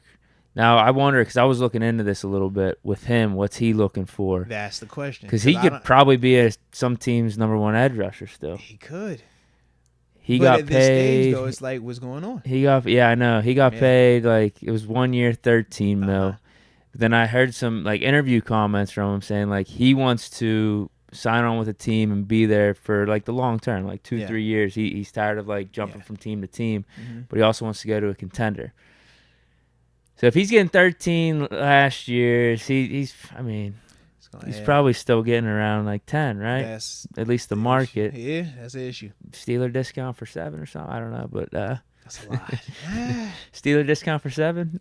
But I just think. But then, like, I think the Steelers would only want him for 1 year. That's all we're not needed for. So, like, I don't know how the fit would work from that standpoint, like what he's looking for and the Steelers organization looking for. But I think on the field, it'd be really nice. I'm thinking to myself, for all the same reasons we were talking about Chase Young. Absolutely, yeah. But I'm like, it's less of the tension in the room. I feel like if it's Yannick versus Chase, because Chase, you're still looking at that like, can you be TJ? Right. Can you be that? Whereas with Yannick, it's more so I think we're looking at it as, we just need you for this season. Highsmith's about to get paid, or we're deciding that we're not going to pay and we're going to draft whatever we want to draft anyways. But I kind of look at Yannick and Marcus in the same vein of, y'all are like short-term, year, maybe 2, depending on, how it plays out for them. But initially the plan is it's 1 year. So that's kind of how I looked at him, man. I mean, I'd be fine with it. Yeah. Yeah, if the money's reasonable. Yeah. Like you said, we ain't trying to pay crazy for a dude we're talking about. If it's 1 year, like 7-ish, we still got cap space to do some other stuff, like pick up a Reuben Foster. I think that'd be fine. That wouldn't hurt. Yeah. Because I'm with you. I imagine the Eagles type of scenario where like they just come offenses are going to be shitting themselves against T.J. Watt, Highsmith, and Ngakwe, and then Marcus Golden. Yes. And we saw that same exact model in Philly, where it was literally, we're just going to dominate you in the trenches. We're going to have dudes come off the bench that can still win one-on-ones, that can still cook you, so you're never getting a break. And in turn, that keeps my guys, Hassan Riddick, super fresh. So he's cooking you the whole time too. It's like, how do we get that model?